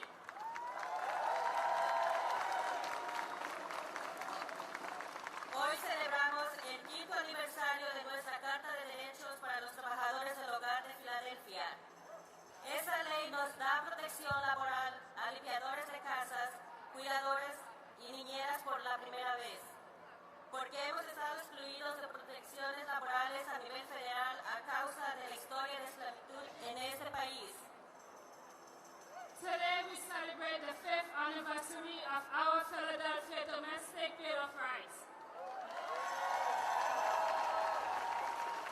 This law provides labor protection for house cleaners, caregivers, and nannies for the first time in Philadelphia, because we have been excluded from labor protection at the federal level because of this country's history of slavery. Sin embargo, siguen los abusos. Yo y mi esposo hemos tenido malas experiencias como robo de salario y no tener tiempo para...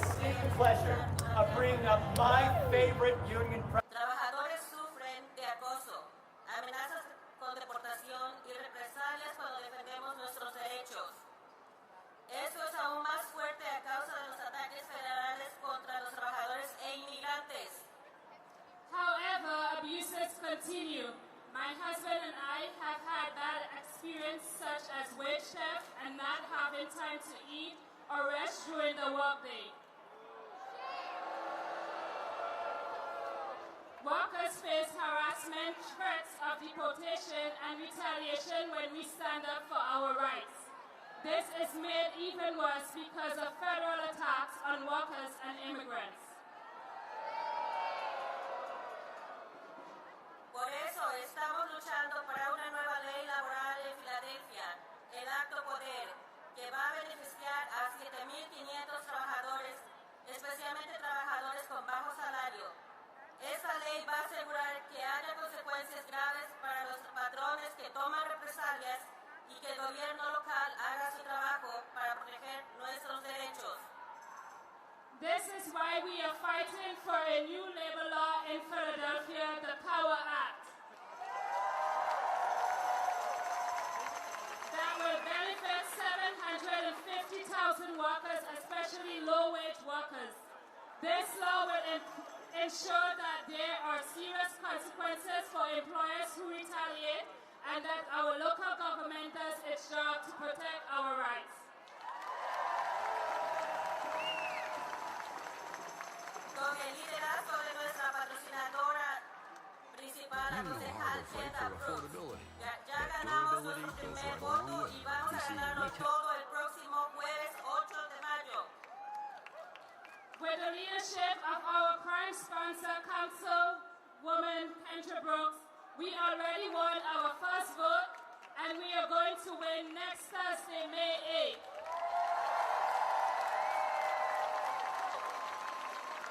El problema no es solamente los patrones abusadores, sino también la gente multimillonaria que explota la clase obrera. Aumenta el miedo de las deportaciones y no pagan impuestos como si lo hacemos nosotros los inmigrantes. The problem is not only abusive bosses, but You're an idiot if you're on Medicare and still haven't gotten your $900 reloadable senior card because it will pay for all the groceries you want for the rest of your life.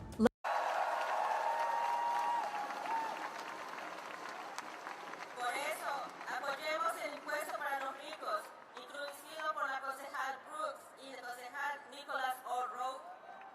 Eso daría a la ciudad $200 millones en ingresos necesarios para luchar contra las políticas del presidente Trump. that's why we support the wealth taxes introduced by Councilmember Kendra Brooks and Nicholas O'Rourke. This will give the city $200 million in needed revenue to fight the Trump administration policies. Los multimillonarios siguen enriqueciéndose mientras el resto de nosotros luchamos para llegar a fin de mes. Necesitamos leyes como el Acto Poder y un impuesto para los ricos y un paro de las deportaciones injustas para garantizar dignidad y respeto para trabajadores como yo y ustedes, que también hacemos todo posible. Billionaires continue to get richer while the rest of us struggle to make ends meet. We need laws like the Power Act and the wealth tax and an end to unjust deportation to ensure dignity and respect for workers like me and you who make everything possible. Thank you and long live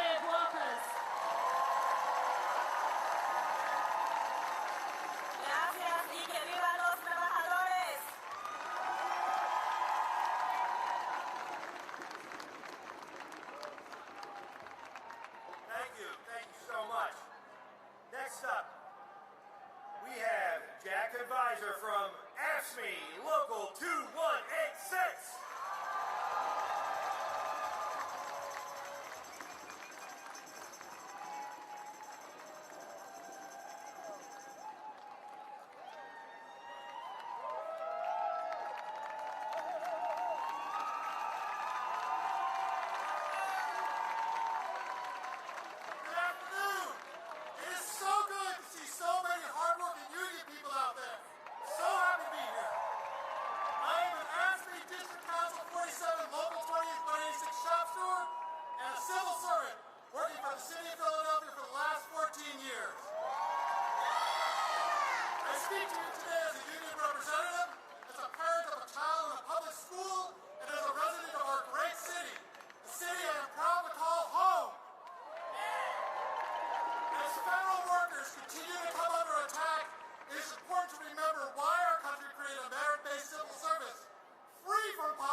Wi-Fi on Earth isn't just for VIPs anymore. So everyone's good to go. They treat our institutions and our safety net like an abandoned house that they can move for parts to pay for their tax cuts.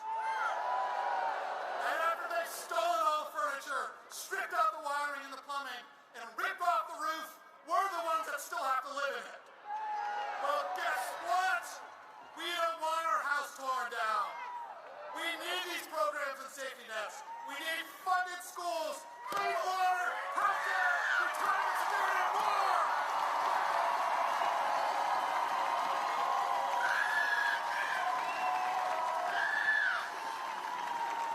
And yes, we get it. We are here in this moment because there are real problems.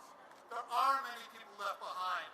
Multiple years of high inflation, fewer and fewer good jobs, housing shortages, underfunded schools, crumbling bridges, struggling transit, and more.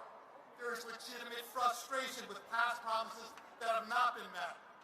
The tragedy here is that government workers can help fix the problems. In fact, it's our job! When city councils, state legislatures, and the United States Congress pass new laws or budgets, it's our job to make them happen. Government workers provide the oversight, enforce the rules, and administer the grants to make sure the money goes to the people and places that your elected representatives have chosen. And the great leaders,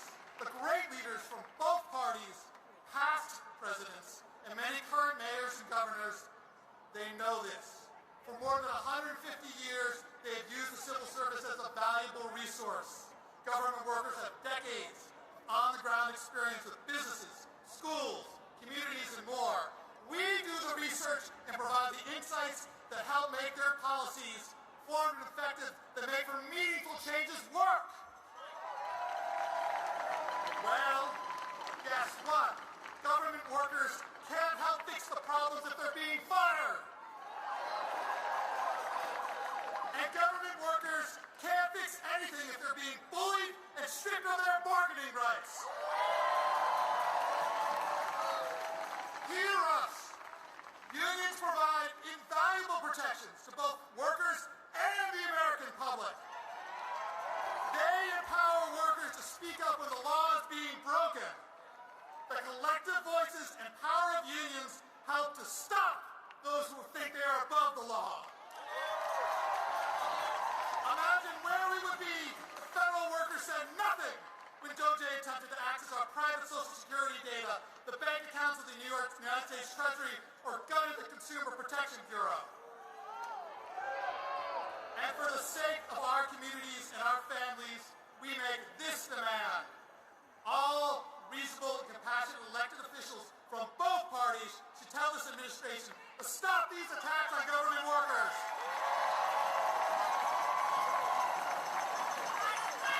To stop cutting agencies without a plan. To stop forcing out workers because they refuse to break the law.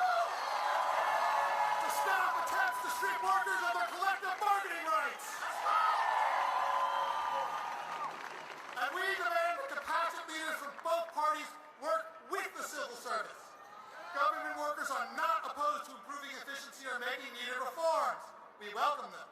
And by working together, we can make meaningful changes without tearing down the house or firing thousands and thousands of workers. We can help you find savings by still providing those essential services and functions that make us a strong and vibrant nation. In closing, there is no deep state. Government workers are only here to serve everyone and to follow the law. We are not the enemy. We can help fix the problems. Work with us. We will help. Thank you for your time and for listening.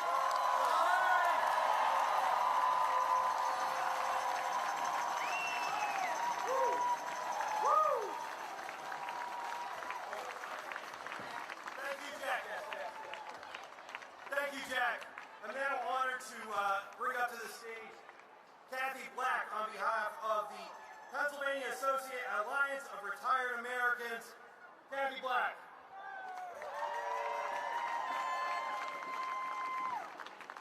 Good afternoon, sisters and brothers. Happy May Day to you all. And thanks for sticking around long after Bernie left. Appreciate it. I'm here representing the Pennsylvania Alliance for Retired Americans, and we are laser focused on protecting and advancing retirement security for current and future generations of workers. Shout out to my sisters and brothers at the Coalition of Labor Union Women, the Women's Movement and the Labor Movement. I represent them on the board, and I'm also a proud AFSCME retiree, District Council 47, who we just heard from. Sisters and brothers, make no mistake. Trump and his MAGA crew are intent on cutting the programs that seniors rely on for health care and basic needs, and we are not having it. Social Security is not a Ponzi scheme. We paid for it through all our long years in the workforce. Social Security is the difference between living in abject poverty and a comfortable, dignified retirement for 75% of recipients of benefits. Fraud is minuscule. Future funding shortfalls are not dire. And the remedy is such a simple fix. Just like Bernie said, raise the cap, make the millionaires and billionaires pay their fair share. No privatization, no layoffs, no service and benefit cuts. 61 million retired Americans rely on Medicare for access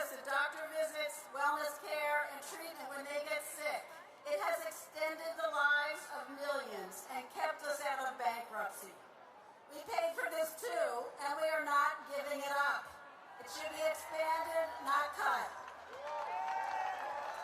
And then there's 8 million seniors who rely on Medicaid to cover some of the costs of Medicare, home care, nursing home care, and so many other supports.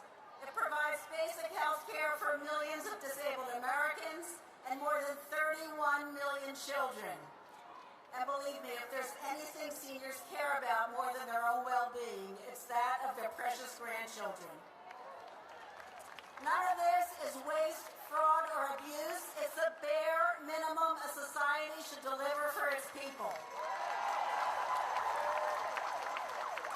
The Republicans are proposing $880 billion in cuts to Medicaid, which would put millions at risk immediately, including many of their own most fervent supporters. They see a big fat pot of money that they think should go to their billionaire donors instead of the young, the poor, and the sick. And they mean to have it. Yeah. This year is the 60th anniversary of Medicaid. It was long overdue then, and we are not going to let it die now. For members of my own family and for millions of Americans, Medicaid cuts of any kind would be absolutely catastrophic. You know, we baby boomers have been the butt of a few jokes lately. A lot of jokes. Okay, boomer. Eye rolls. Have you heard that? I hate that. Hate that? Sure, our generation messed up a few things. But there are also a whole bunch of us who have spent our entire lives fighting for and winning progressive change. And if you think we're all headed to a Florida beach now and sit this one out, I've got news for you. These MAGA folks are coming directly for us, and we are not having it. Organizing right now in this moment. When they see us gather in the streets, you should know. When I go back to Washington, they talk about it, and they are getting very afraid. They are getting nervous, New York. And I want to give you a perfect example of this right now. We've seen with our federal workers, them being laid off, cuts across the board. We've been seeing our VA workers and those who serve our veterans being cut off and laid off without dismissal. We've been seeing individuals calling for a ceasefire, getting locked up and suspended of their due rights. We've been seeing folks who process our Social Security, federal workers processing Social Security for so many different people. And what we saw right now, next, excuse me, sir, when we saw right now, next, is that they wanted to go after Medicaid, and they are going after Medicaid next. Medicaid, Medicare, and Social Security. Next week, the Republican caucus was scheduled to Medicaid to seniors and vulnerable people across the country. But we've been rallying, folks. In fact, right now, as I speak here, Senator Sanders is at a 5,000-person rally in Philadelphia. And we are joined by brothers and sisters across the country. And one of the things that I just learned coming up on this stage is we've been rallying in Idaho, 12,000 people in Idaho, 36,000 in Los Angeles, 34,000 in Denver, 23,000 in Tucson, 15,000 in Phoenix, 9,000 in Missoula, Montana, and today, 6,000 here, right here in Foley Square in New York City. And as I was walking up to this stage, we found out that they have stopped and suspended next week's Medicaid cuts because they're getting too scared. They see you, New York. They see the gathering. But our fight is not over yet. Our fight is not over because they have only suspended it. They think if they slow this, they think if they can do this in the shadow of the night, that they can get away with it. So they have moved it to to May 12th, another 2 weeks. But one thing that we want to make sure that we do is that we stay on them, because we have an assignment right here at home. Nicole Malliotakis of Brooklyn wants to vote for these Medicaid cuts. Mike Lawler of Westchester County wants to vote for these Medicaid cuts. Congressman Lolota wants to vote for these Medicaid cuts right here in New York.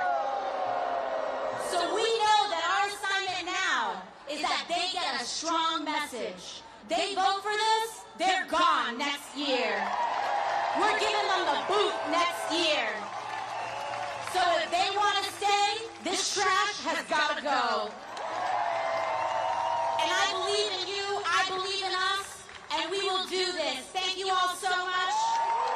Happy May Day. Let's go win the class war.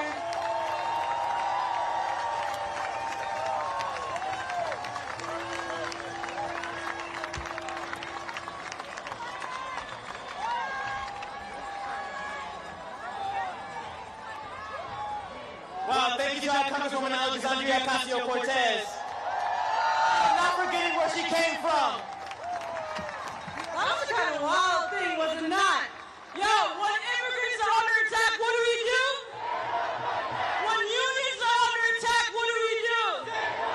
When human rights are under attack, what do we do? All right. ¿Qué queremos? Justicia. ¿Cuándo? Ahora. ¿Qué queremos? ¿Cuándo? ¿Qué queremos? ¿Cuándo? ¿Qué queremos? ¿Cuándo? All right, so we're about to begin our march. It's not just about rallying. We have to move our bodies like a massive current through the streets of this city, not just to be seen, but to be understood, to be reminded that there are people every single day for hundreds of years in this country that have been fighting for the working class, that have been fighting for our poor, that have been fighting to end homelessness. We've been fighting against poverty wages. We've been fighting against fascism, against totalitarianism, against authoritarianism, against the parts that make us the worst thing. And we are a reflection of the capabilities of humanity. We are what it looks like to build and maintain democracy. I want to remind every person out here, as a black, queer person in this city, I'm wearing this hoodie intentionally. It says unapologetically black. And the reason I wore it today is because I am reminded that this country was not an actual democracy until 1965 and the Voter Rights Act. So now, we have a legacy of that period, and we have to do the work to transform our society towards egalitarianism. And I say, if we don't get it, if we don't get it, if we don't get it, if we don't get it, if we don't get it, if we don't get it. All right, so to begin the march, we want everybody to begin the march by turning around towards that way and begin lining up behind the main banner.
her book. Let's keep it moving, y'all. Let's start moving towards the start of the march. That's so cool. I love her. Will you tell her I say hi? I will. That's so cool. All right, we will.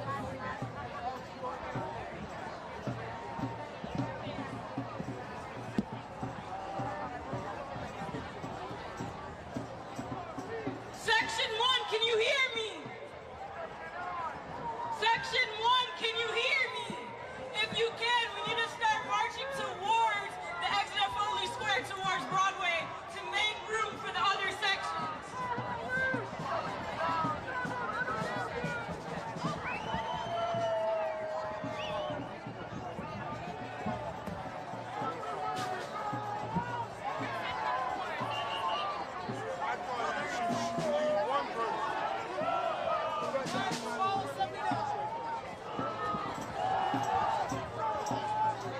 Section 1, if you can hear me, please move towards the end of Foley Square towards Broadway.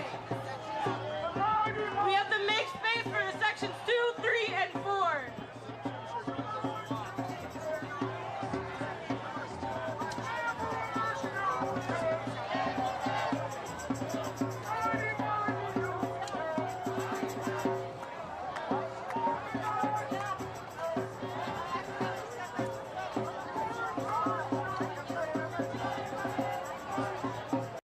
Life's little joys sometimes come with big flavor, like our Colby Jack Pub Burger, bagged for a limited time with fresh beef, Wisconsin Colby Jack cheese, crispy onions, and zesty A1 pepper mayo.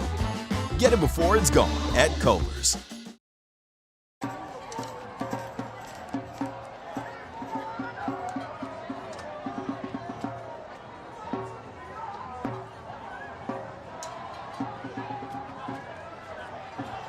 Follow the crowd towards Word.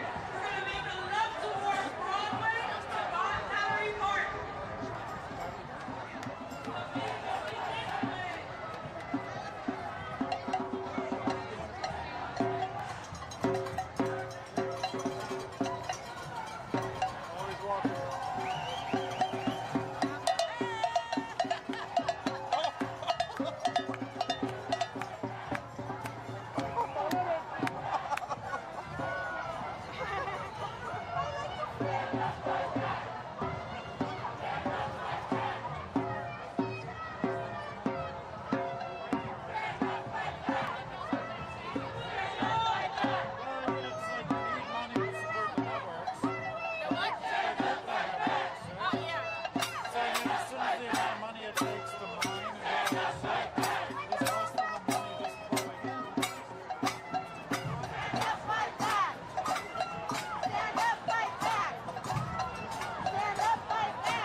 That's awesome.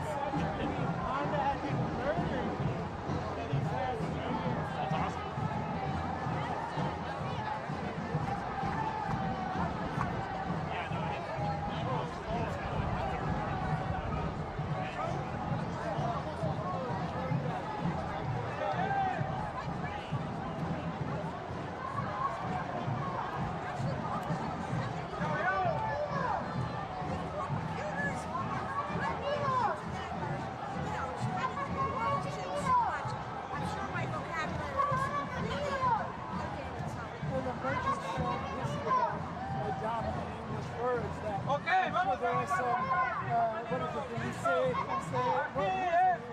Academy Française, actually have their own invented words for computer and Wi-Fi and all of it.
you never know.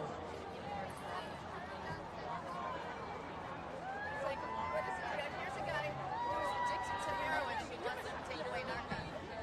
Let's give everybody narcotics. That sounds like a good idea.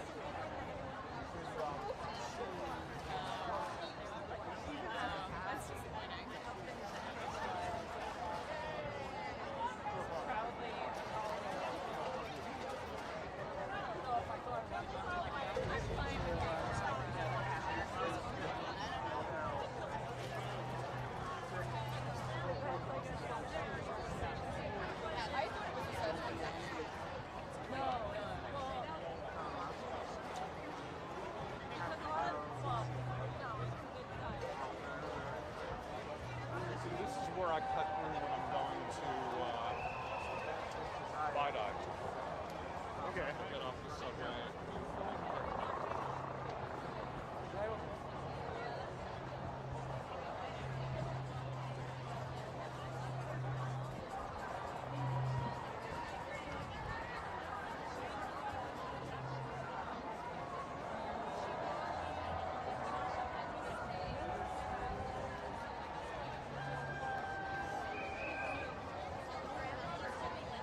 probably every year. No, yeah, it's like a tax. And because I know how often I asked him, like,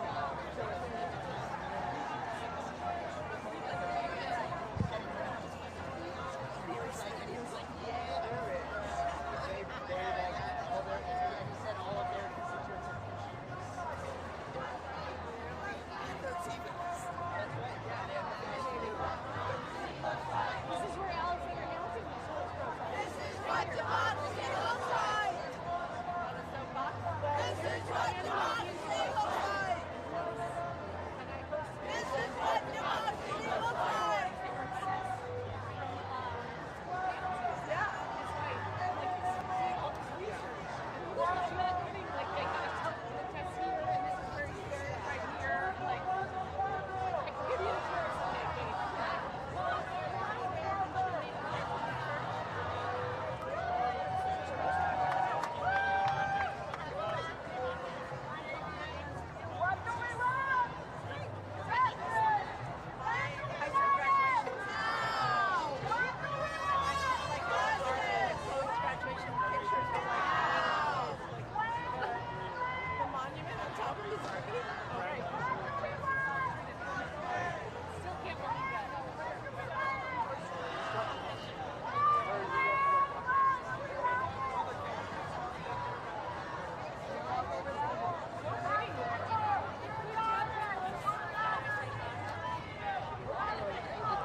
Take what you do best and create a website that's worthy of it.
Shall not be moved, just like a tree that's planted by the water.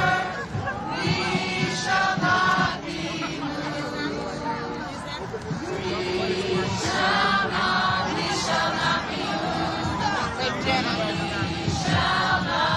shall not be moved, just like a tree that's planted by the water. If we just open this up for a second, and take turns getting a picture in a wider view. We wonder? Like if everybody moves back, we can get a picture with a wider view. Okay. We get a better shot. Like, yeah. We shall not be moved, just like a tree that's planted by the water. We shall not be moved. Just move back just a little bit.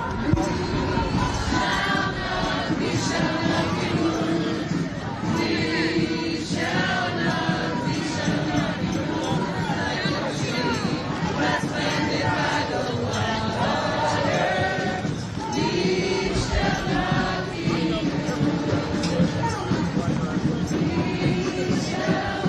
We shall not be moved.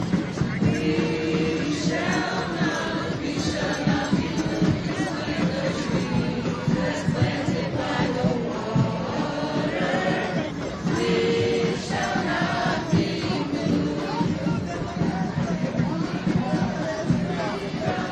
shall not be moved. We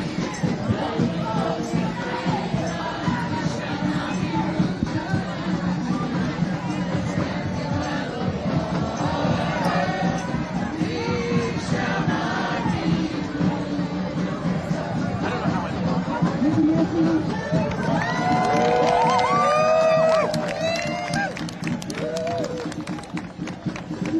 Workers over what? Workers over what? Workers over what? Workers over what? People before what? People before what? People before what?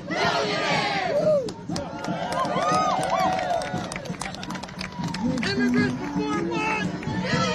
Immigrants before what?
All right, so the police department has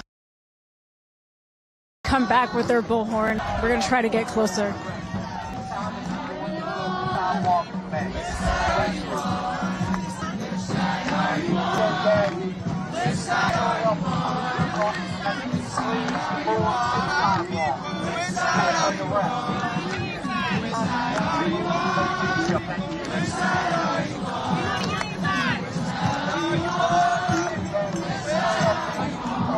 So the police department is attempting to be heard on the bullhorn over the chants and singing of the protesters who are blocking the highway right now in downtown Philadelphia on Broad and Vine Street. And it does not appear to be working. I cannot hear a word that this guy is saying.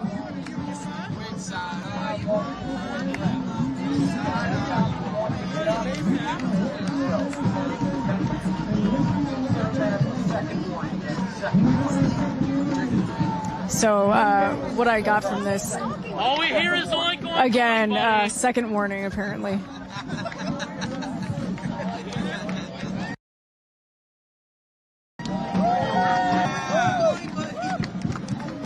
That was a good one. That was funny. That was a good one.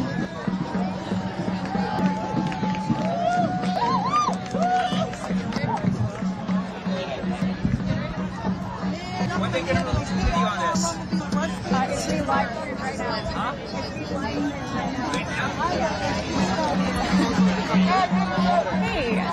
Hey, we spoke earlier today. Do you have any thoughts about what's going on right now? Do you want to share with people how it feels to be risking arrest right now? It feels good. I'm a little tired, but it feels good. No, it's whatever it takes to get what we need. It takes hard work and dedication. It takes us to be sitting out on the street. If we got to lay out every week, we're going to do it to get a better life. And we're going to get equality and better work. And, you know, we're going to do anything we have to do. So if we have to be out here, I'm out here. No matter if I'm tired, no matter if I'm sleepy or thirsty, because I'm thirsty right now, but no matter if none of that. I wouldn't take it. I got to go to bed for 2. So, but no, we deserve it. We are the people. We work hard for these billion-dollar corporations, and we don't get nothing, you know? We want to have, you know, we want to have money left over to give to our generations, and it's no more of that, you know? So we trying to build that back, you know? So I'm just out here, and it's beautiful. Absolutely. It's been a really long day. We obviously saw you speaking after we spoke earlier today. How you felt very joyous this morning, and we're very happy. How do you feel at the end of this day that's kind of, you know, being capped off with this? I'm just with my brothers and sisters. Like, we all out here fighting for what we believe in, and what we feel like we need a better life, we're going to fight for that, you know? Like I said earlier, our ancestors fought to get us where we're at now, and we have to fight to get our kids and whoever's behind us forward. So we're just going to do whatever we have to do, and, you know, it's just a big thing, and I'm just happy to be out here with everybody. I love that. I love your energy. Like, you're sitting here, you know, potentially going to be arrested, but you're very, I don't know, joyous. I don't know what other word to use. You get arrested for anything else, right? Why would you not get arrested for something that you believe in? Like, people really don't understand. Like, you get arrested for anything in the world, but guess what? I'm getting arrested for my rights and for what I believe in, and for equality of work and freedom and just justice. So I just wouldn't be, my mom and dad would be proud of me. I never had, you know, to get arrested for anything else other than for justice. So. Absolutely. I appreciate that. And, you know, to your point, yeah, you can get arrested. You can get, you know, disappeared in this country right now. So if something is going to happen, it might as well be so that you can stand up for the things that you believe in, you know, on this May Day. Yes, so we're just out here, but I'm just happy. That's all I can say. I don't have many words. It's all like a blur to me, but I'm just out here. It's just beautiful. Well, I appreciate all of that, and I'm sure you are exhausted from a very long day. So we'll leave everybody with those last thoughts about just being happy and standing up for the things that you believe in.